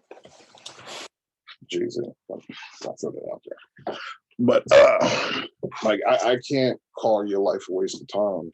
And I wouldn't call your life a waste of time. That's up to you to determine. Like if you feel like you left stuff on the table, you can still evaluate that. Like I've talked to people where they were feeling like that, but like I've said before, they had talked to me about fulfilling things that they had accomplished in their life, and not only had they talked about it and voiced it, I could tell by how their demeanor changed from distress to happiness while talking about these experiences, even though that they felt they might have mentioned like they never accomplished something, luxury vacation or something like that. I had to point out, well, you said that you spoke very fondly of taking your kids and family to, they never been to Cancun, they never been out the country to Bora Bora or Fiji or Tahiti, something like that, but they spoke very fondly of taking their kids to Wildwood every year. And when I pointed that out to them, they really appreciate it. That's not what the conversation was, but it was the basis of the conversation. So they started to feel more fulfilled, uh, reflecting on that. Like, yeah, yeah, I did have a lot of good times. So, in other instances, it's like you either feel fulfilled. Like for me, like I've had that conversation. Like if I die on the mountain, and even I don't know if I heard it in a song recently or if it was in, I think it was that 50 Cent book, Hustle Harder. He was saying something. I don't remember the exact words he was saying, but that's how it was like a lot of things that he says, and a lot of things like Damon Dash says, Jay Z says, Ti says, like the millionaires. Like I'm me, and I'm not a millionaire, and I'm 40, and I thought I should have had my first million at like 24, 26 when powers be was like, yeah. But anyway, this middle class stuff ain't too bad. Like when uh, we get back to on our feet. But anyway, um, like out, and that's even in the Ti song. All I want is more and more. On to the grave, for I'm going broke, and I don't look at it as a shootout thing. It's like if I die on a mountain, at least I'm in the fight. You get what I'm saying? If I die climbing the mountain to success and never reach the pinnacle, at least I ain't dying on my knees. At least I ain't give up. At least I ain't down.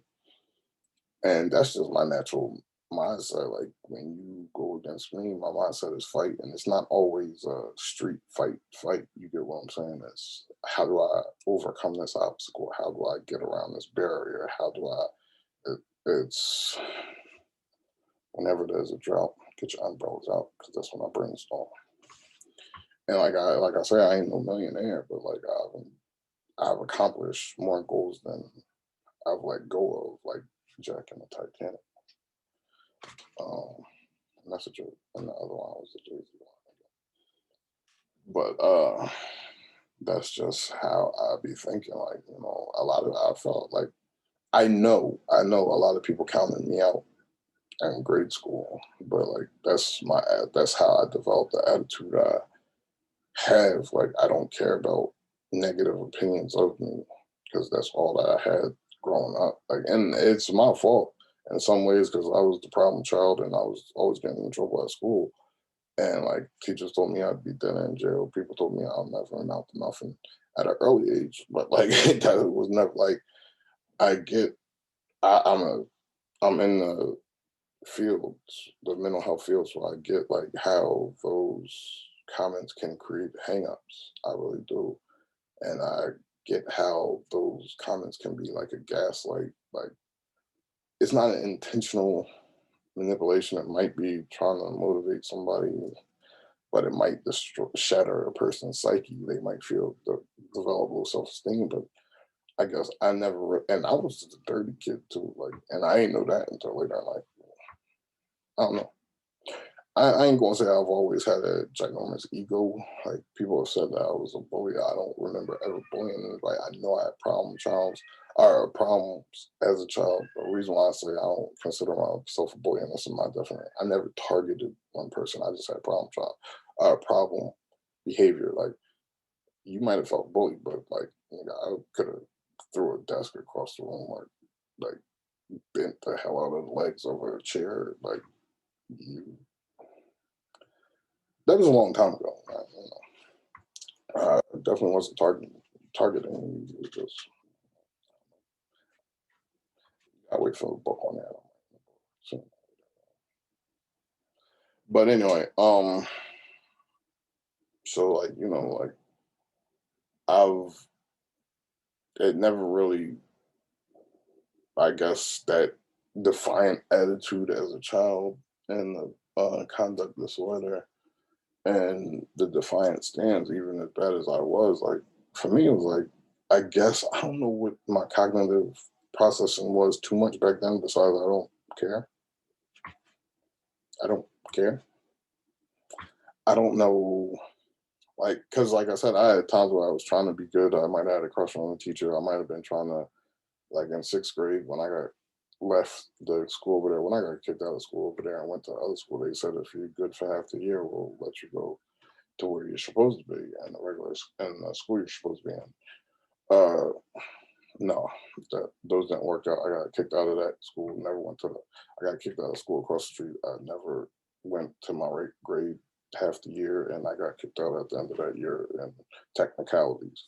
Um, no, and like I'm saying, there was years where I was trying to be good, and like I'm not trying to improve anything. It was just like they were justified, and I don't want to say they were justified in saying it or thinking it, but I can see why they would because of my problematic behavior. But at the same time, like I was counted out a long time ago. Like I was counted out a long time ago. Like I heard things like you might as well focus on like trades because you probably not going to do nothing. You need to get a skill because you probably won't need to survive out here. Um, but like like I don't have no feelings about that. Like I don't really care about none of that stuff. Like I'm happy for where I am today and now because like I am where I am today and now, and I ain't dead or in jail.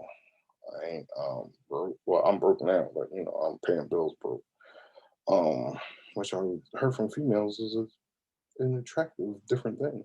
I don't know how true that is because I'm single, but I play too much. But like I'm saying, like and sometimes you gotta have that fight. But anyway, we're talking about time. Can't fight time. Either the sciatica's going to catch up with you, or the lung cancer. And I say that lightly, but it's not. Like, and that's what I was saying about like feeling fulfilled. Like I said, like even in that fight, even in that passive fight, hard fight, whatever fight, fight through school, fight through emotions, fight through relationships, fight through business, fight through whatever you fight through. Uh, you fight. I think if you quit on your dreams, if you give up on your dreams, that's how you're going to end up feeling those stagnant feelings. You get what I'm saying? And my whole thing is like I'm saying, like only you can give up on a goal or a dream or whatever you want to call it. People will definitely try to get in your way. People will definitely try to hold you back. Believe me, I thought it was easy. It's not that easy. That's the baby, but like, like I know people think things have always been sweet. It's just been handed to me. I ain't got that life, and I like So I don't expect those things. You get what I'm saying? I expect a fight. I prepare for a fight. I go into the bathtub with my battle gear on, like whether it's football or Roman shield and gladiators stuff. Like that's how I prepare for life. Like what you gonna do? Like, and I guess that makes you better prepared. Like the thing I'm not prepared for is smooth sailing. Things I'm not prepared for is things going my way. I'm prepared for the fight, even if it's calm. cool, collected, just low tone, verbal. Yeah, I mean, I'm prepared for it. And you like I'm not always prepared. I'm not always expecting to win small battles, but I'm prepared to fight those small battles. Now, some battles it's like, all right, well, that ain't it's not important enough to the grand scheme. It's not it might be important to the grand scheme, but at the same time, like it's like a star paying I don't want to say hush money, but paying lawsuit to go away because you want to move forward. It's like I just want to move forward.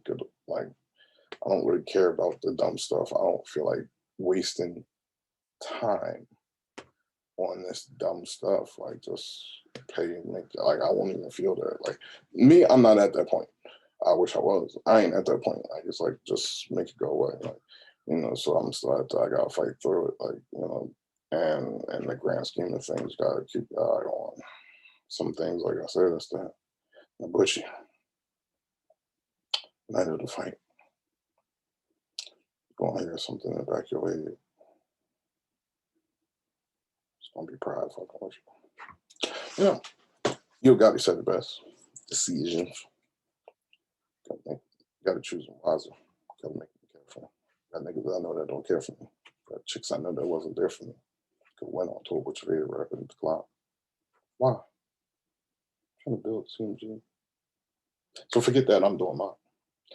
Anyway, and don't forget about this little homie. Talk about Rock Nation. Let him meet. Jay told him be patient. Little homie is a Jew.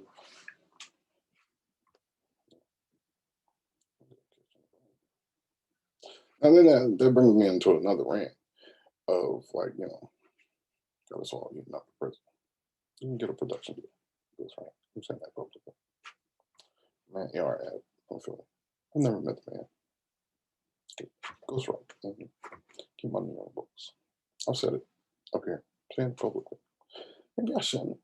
Because, think you're cheating the game.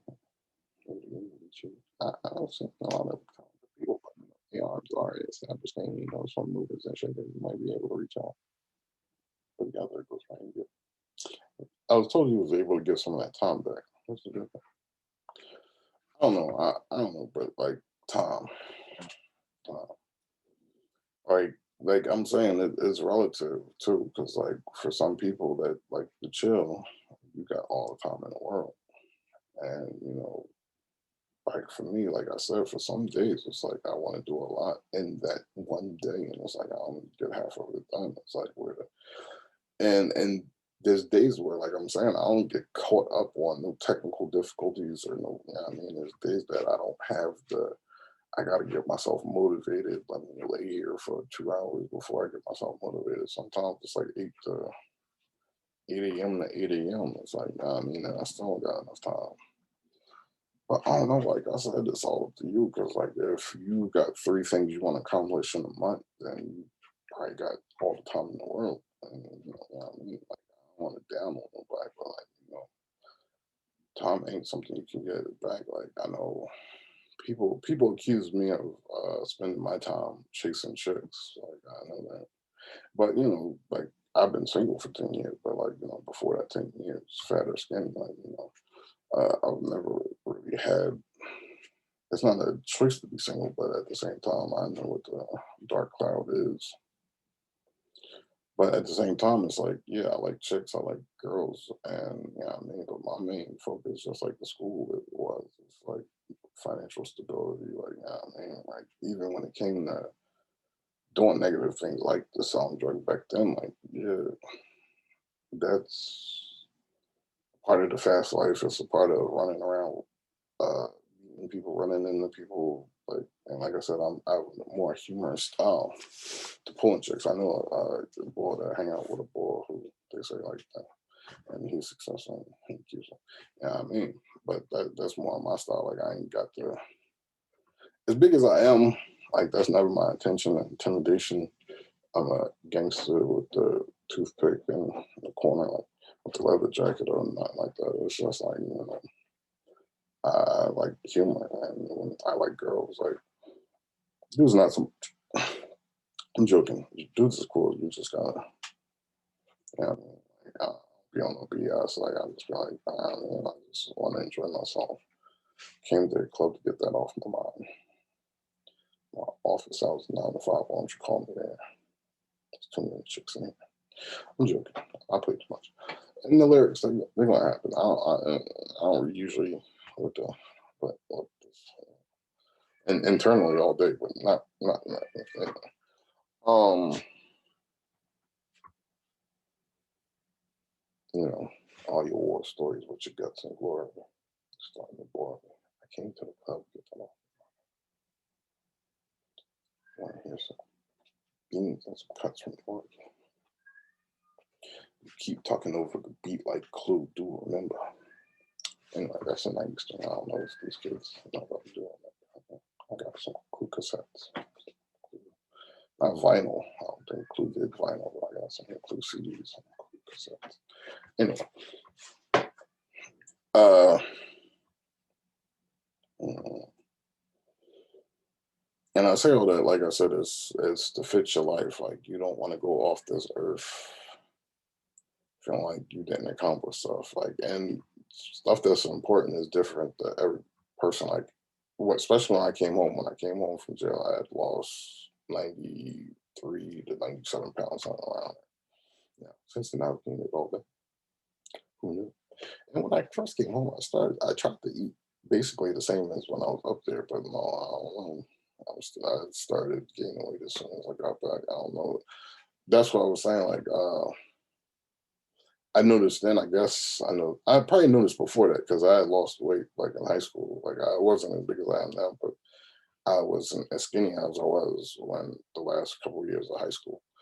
And what I was doing was I was walking around the neighborhood a lot, walking around Philly a lot, just hopping on buses or walking where I wanted to go because I didn't want to wait for the bus. And basically, in that situation, like when I went down to Florida, my girlfriend had a car, and at that point, from that point, it was like any relationship I was in, the chick had a car, or once I got my first car, I never been without a car. So it's basically that walking around and don't break my car because you know, don't do that. Anyway, uh, I always tell people what the thing is. Like I'm like I had that in one of my groups. Like somebody said to me, and like my parents, they like health nuts, and that's what they say to me all the time. Like people tell me like my health is the most important thing to me.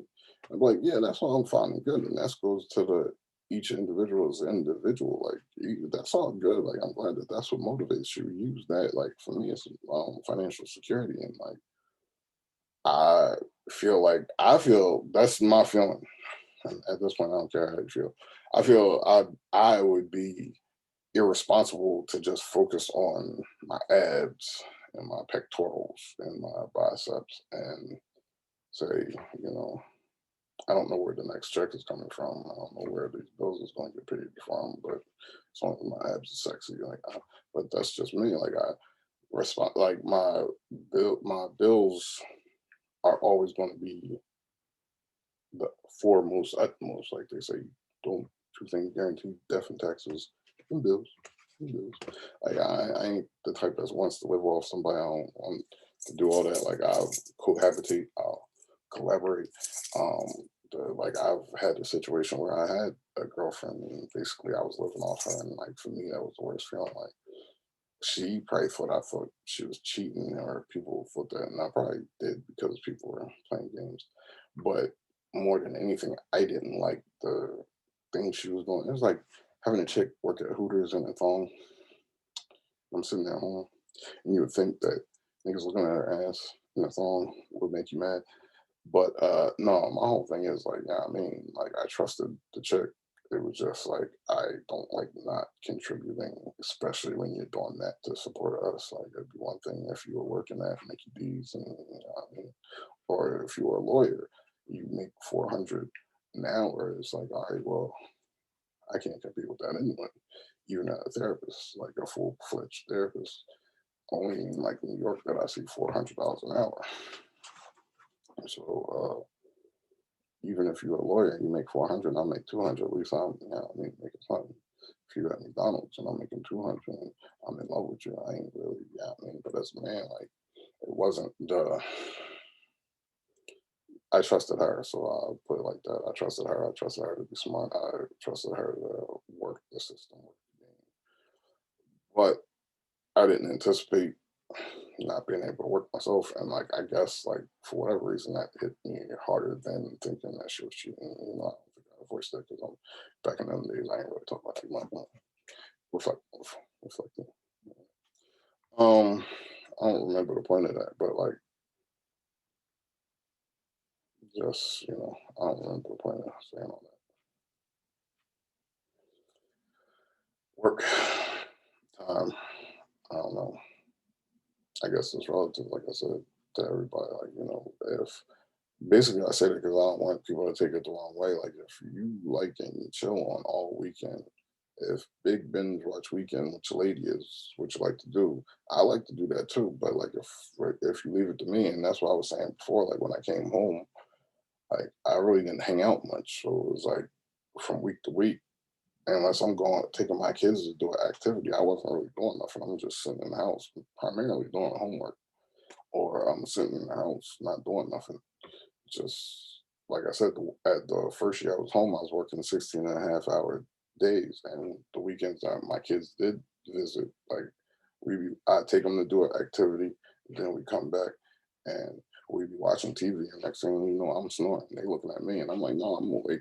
But everybody knows I snore loud enough to shake a house. So, there was that. They looking at me like, that yawn. They never said I was snoring, but other people have. So. They'd just be looking at me, and I guess it was hard to pay attention to the TV. I'm like a chainsaw, but it would be funny because, like, usually, like any other time, like I can't sleep. I'd be bouncing off walls. Like, yeah, I mean, just walking around getting water and smoking cigarettes all night outside. I don't know. I don't know. But when I'm working, like I can, it's easier because you gotta get up early, you go to sleep. Even if I go to sleep at 2, that's early for me. But anyway, but like, for me, it's like I'm simple like that. So like I ain't at the time I ain't had no chick. And even when I did have a chick for some of that time, but even going into the second year, I was doing different things to get extra income. And I don't know, that's happiness to me. Like, my kid's good. If I'm in a relationship, my chick's good. Like at this point in time, like if I was to be in a relationship right now, it's like I would definitely like that. Be in a relationship, I would definitely like to cohabitate and co-bill. But like, it's like as much as I like being with my chicks and intimacies, uh, it might be a lot of independent time rocking out with your chicks right now because it's like, I mean, like I've heard the murmurs and the whispers that I cuff them. No, I don't feel like I cuff them. Like I said in a different podcast, like I had situations where I'd be like, "Yo, you going here? Okay, well I brought you here. Your car's up there. Go take my car. I ain't driving you. Go have fun." Now that don't really happen too much. Like usually we're together and we're chilling. Like, but that's not a mandatory thing. Like the one situation, the chick was like I spend a lot of time with my homie. And I'm like, okay, fun about that.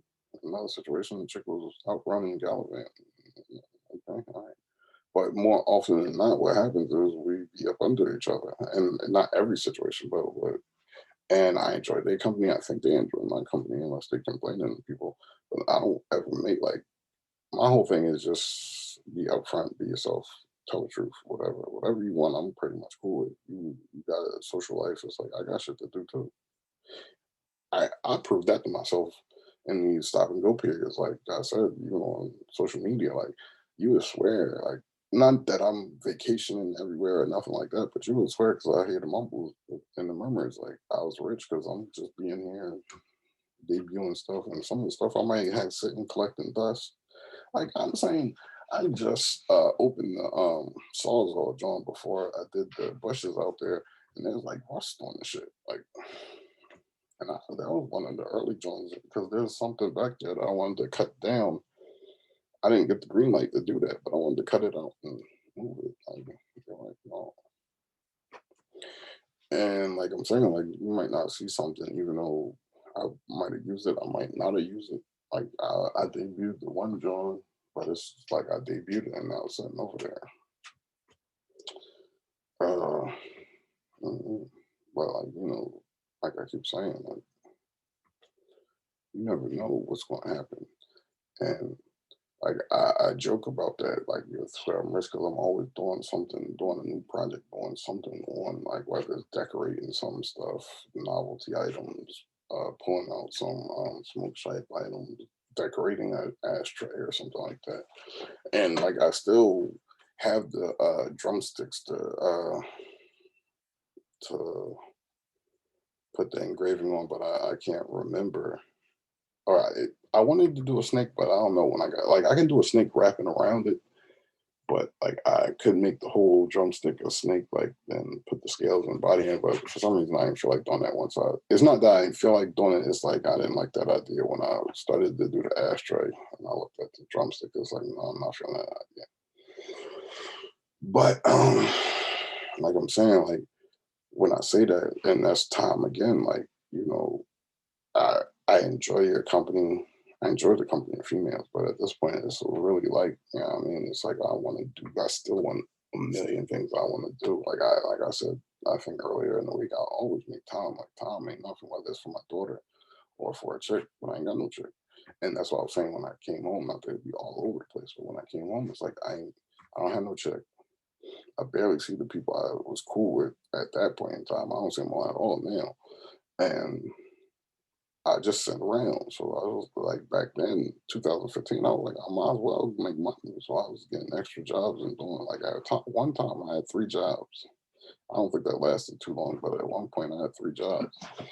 And the whole time I was working in Wilmington, Delaware. I'm in PA. I was Wilmington, Delaware. Like I was trying to get second jobs. Like sometimes I had some, sometimes I had them, but they were like fee for service. So it wasn't like a full day's work.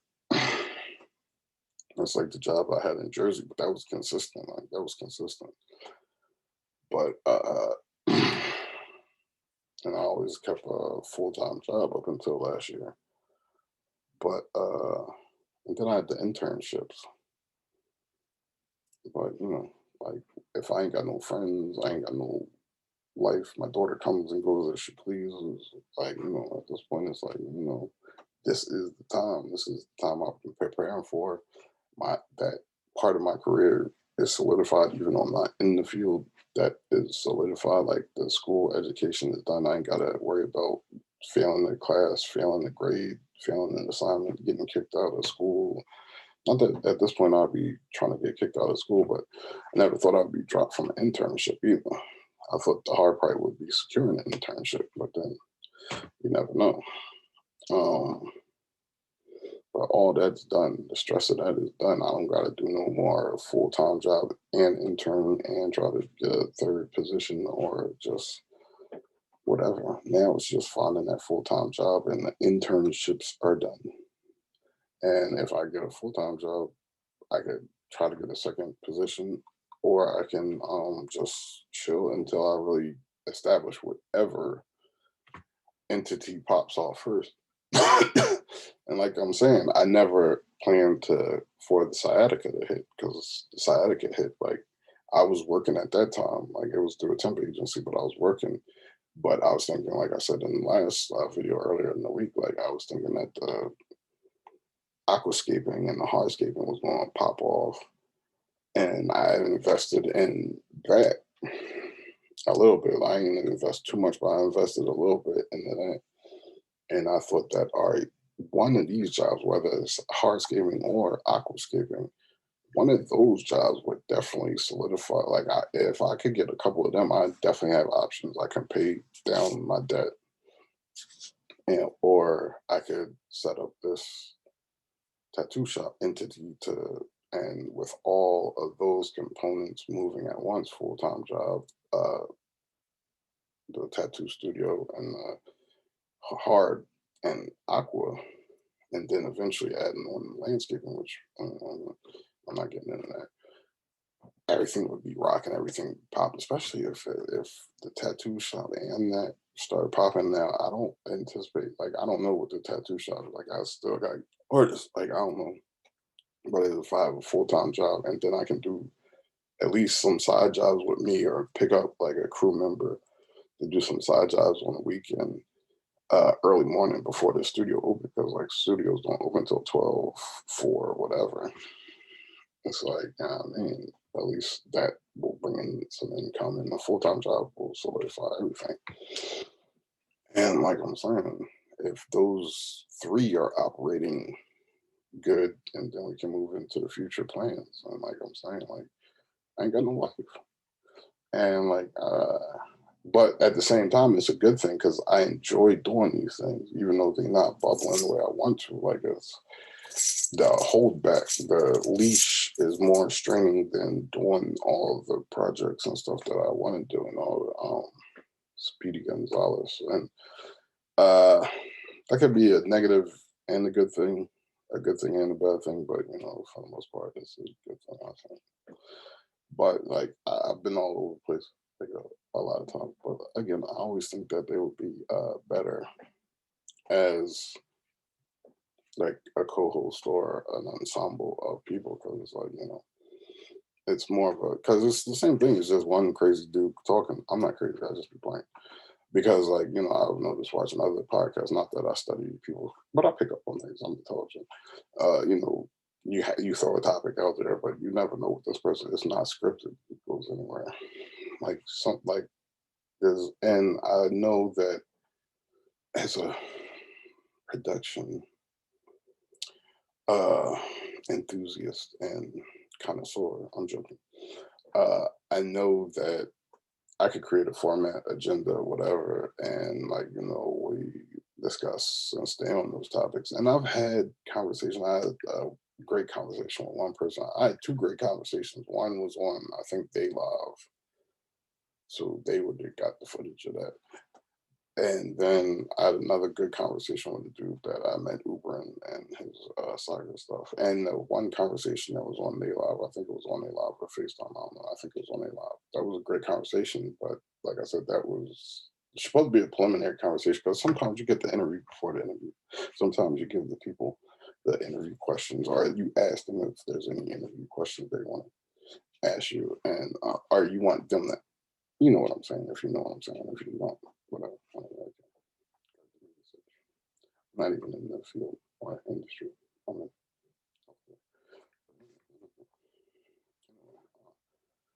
I don't know.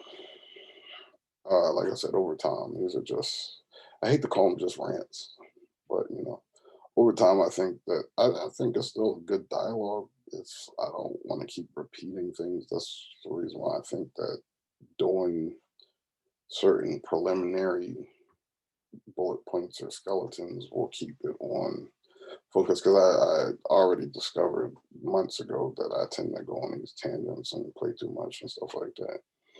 But having a more structured, like we already, I don't know. I guess I moved the DJ equipment because I had planned on exercising. Even today, I plan on exercising. I gotta go to the bank though, and I should get that out the way before it gets too late because it's Saturday. But I planned on, I moved that, and I'm not feeling this. I'm not feeling this. Like the backdrop is the backdrop, but I'm not feeling that. I'm not feeling the bid. But again, like this is preliminary content, and like I said, I wanted to co-host because, like, you know, you can see I can talk, but at the same time, I just like, a lot of times when I'm bouncing conversations off people, it's better. I don't want to say feedback, but better commentary, better conversation, better stuff. Like, and respect and like other people's views, even if I don't uh agree. Like, I'm the type of person that I'll definitely take the time to understand where your viewpoint is and understand your viewpoint, even if I don't understand, even if I don't agree with your viewpoint, I'll still respect you and your viewpoint. Like, I don't know, it depends on the issue. We can, like, I like a good debate argument. Like, yeah, I mean, it irritates me when people get upset and emotionally charged and can't just, you know, but that's only because like now a good conversation turns into war of words, I guess, and you're emotionally charged, and it's like, all right, well, I'm still even killing. I don't want to upset you. I want to continue the conversation, but I don't want you to try to punch me in my face because that's not going to work out well for you. I'm gonna just put it like that. But most of the time, it doesn't happen. I play. I'm playing. And I hate to feel like I'm like 2 hours in, and I feel a little disappointed. And so like yesterday, I tried to. I might come back later today with a double dip with one of the things, and I might try to structure that out. And even the one conversation I had with the person, even the one, even the one conversation, even the one conversation I had with the person that I tried. I'm sorry, the second camera cut out. Even the one conversation that I had with a person, I did like the preliminary skeleton of what we were going to discuss and stuff like that. And I was looking forward to that conversation because I don't know how we linked up, and yeah, I mean, but I thought the content was good, and what we were talking about somehow we got on like in the preliminary conversation. I guess we got on relationships. Like she was saying she was pushing the product, so I'm always trying to support and shit like uh, I'm building an audience. Like, I had people I chilled with, like, but I don't chill with them no more. So I'm building an audience. But I thought the content of that conversation, I'm still saving that content. I tried to present that to somebody else. Everybody keeps saying they scared of the camera. I don't believe that. Everybody says the same things to me. It's weird. I don't believe you. You're a liar. Ain't got to lie, Greg. Ain't got to lie. I don't know. It's weird. Everybody. So don't. You can raise your hand at that if you want. You're lying. Everybody can't say the same thing verbatim. It's not going to happen. So like that would have been a good conversation to have. A good conversation. That would have been a good podcast. Like uh I got a list of podcast topics. Knowing me, I should have a lot more at this point, but that's the list.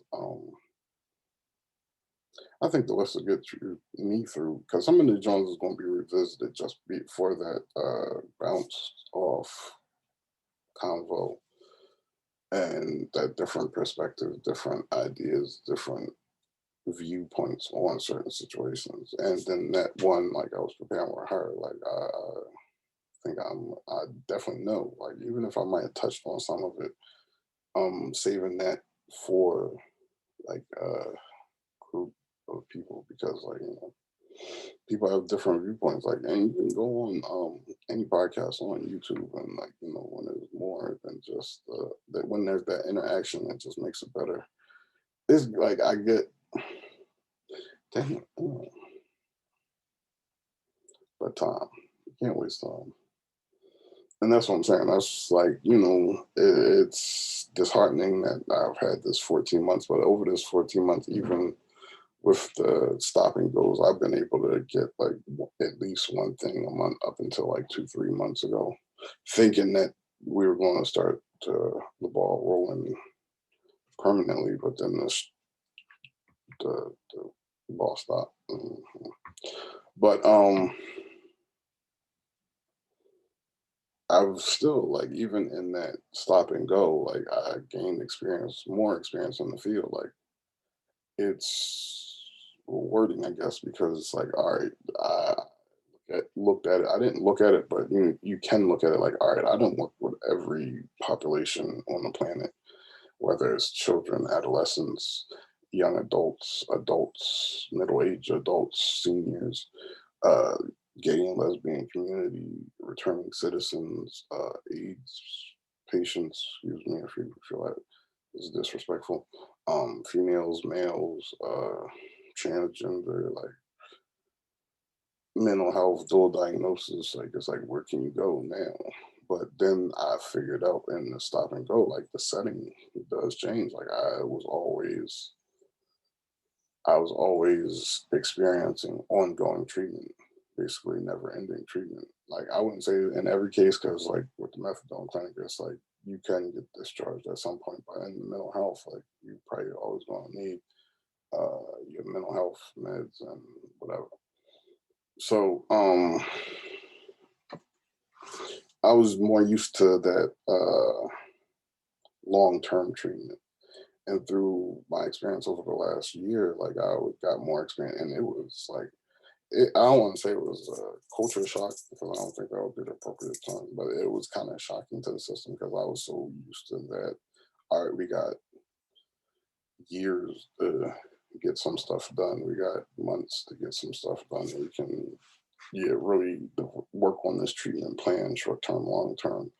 Uh, and different settings, it was like, a more rapid turnover. And at first, like, I like the idea, and it's still an okay idea, but in the grand scheme of things, if you're working with somebody, and like even in the short term, I've learned like it's good to make sure they got that outpatient, the aftercare, the outpatient follow up, like the referrals to outpatient programs, long term programs, so they can continue working on goals. They don't just like come into a setting in a crisis or needing assistance and then they just leave when they're stable. It's like, all right, now you get the added support.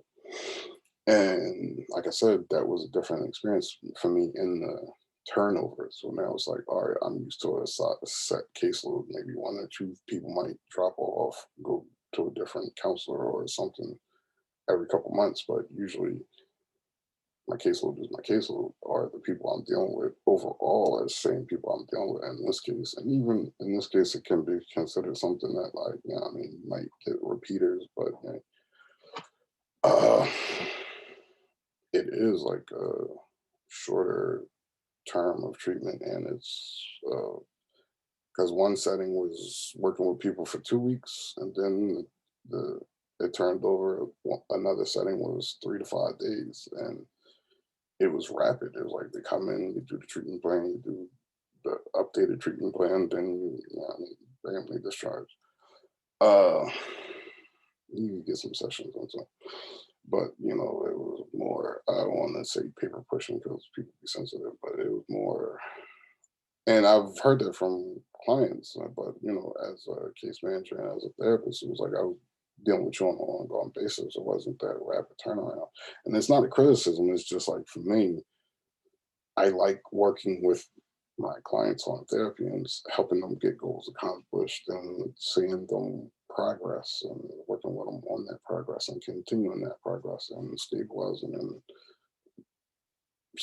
going from recovery focus to basically recovery maintenance, which would be just like stability and and putting that life behind you to where it's at the point where that's not even the focus of conversation at all. It's just like, you at the point where the last thing on your mind. Like I've said to people before I got the certain organizations, like it blew my mind the first time I said to myself, the last thing on my mind in this stressful situation is going out and smoking some reefer. And I know reefer ain't. But I gotta say certain things for gaslighters. But anyway, uh, so you learn. So that again, Tom, like you would think like, all right, it's stop and go, but and even in defeat is a valuable lesson learned. So it evens it up for me. So I got more experience at different settings, from partial hospitalizations to inpatient hospitalizations, and other settings, even residential and other settings. Like it's like, all right, like, and I enjoyed that. I enjoyed that. I'm sorry that some of those positions really didn't work out. Like I go into every situation when hired, gun ho, like and I've been like I spent the majority of my career with one organization. 4 years went by in the blink of an eye, and then another organization for a year, which I enjoyed. Like there's bullshit with life, there's bullshit. Like even in defeat is a valuable lesson learned. So it was up for me. Like, if you can understand my humble, but you take the good with the bad. But for me, I think it's better to focus on the good. Like in this year, you probably heard me acknowledge the bad more, but like on the most part, on a daily basis, like and that's what I'm saying. Even throughout the madness, even throughout the commentary, even throughout the playfulness, even throughout the complaints, you there's not even a close balance. Like most of the time, I'm being playful and goofy, and then like, yeah, I mean, I might make a comment or two because ramble on, and then get to a comment where I'm don't get any feelings, don't get any feelings. Like so and like I said, I'm not the type to air situations out. Like it might seem like that because I birthed this channels, social media during this last year, but like going into the future, like I mean, hopefully this week will work out, and hopefully like things will work out. But going into the future, it's like we got past the hard parts of the hard parts. Like now all we need is a full-time job, and like everything else you hope succeeds. But like the full-time job is stable, and the hard part was getting to this part. So, but you got to put that time in. Time. You got to be proactive. You got to be efficient, effective. You got to be efficient, and you got to be willing to endure hard times, good times, all times. Like you want to party stably. You want to party responsibly. You don't want to be leaving the party and crying at night. And I'm not shooting at anybody. That's just a common common occurrence. Like you live your life how you live it. I don't really care. I'm just saying that's my mindset. Like, and like I said, people have different anxieties. I think I said that before. I had to learn that, and I did not shoot at anybody. So don't guess like what I just said. Don't take a snippet. Don't. I ain't gonna go there because I received my man. I've already spoke on that. Don't soundbite. Anyway, um, like I wasn't shooting at nobody, but I learned like people have different anxieties. My anxiety is not having my bills paid. Some people's anxiety is not having money in their pocket. Some people can not get anxious having those looming bills, and I can't judge that because I'd rather have $0. I'm not saying that's what I want, but I'd rather have $0 in my pocket and bills paid than have money in my pocket. And I say it like that because, like I said, it's not a criticism. A criticism, you got to hear what I'm saying. For me, that if all bills are paid, but I ain't got no money in my pocket, but all bills are paid and I got food in the house, like I can chill in the house until payday, right? And just chill in the house and eat. Now, like that's my anxiety. Like if my bills aren't paid, like that's my anxiety. And like I said, I had to learn that because, like, for some people, that's what the person said to me, and this is not a shot. They feel that same anxiety if they don't have money in the pocket. Like the bills could be cool, that don't really matter to them. Like if they don't have, and I gotta respect that because I know the feeling just from a different angle. That's it. I get what you're saying, but you just think differently. So and that could be considered from different things. Like it could be on some in shit. Excuse my language. It could be on some hood shit. I'm from the suburbs of the metropolitan area. I don't know, but check out Big Pun. Check out Beanie Siegel and that and shit. Excuse my language. I don't know, but that's the anxiety, and that's what brings out different negative things and negative things, especially when you think people are playing games and you're not a game player. You play a lot, but you're not a game player, and somebody's playing with your life, then you want to put your fist bicep deep through the cranium. No, I'm just joking. Anyway, but like I said, time, learning lessons, stuff like that. I don't even know if I got to the point I wanted to get to, but it is what it is. We are where we are. I want to smoke a cigarette. I gotta hit the bank. We're done.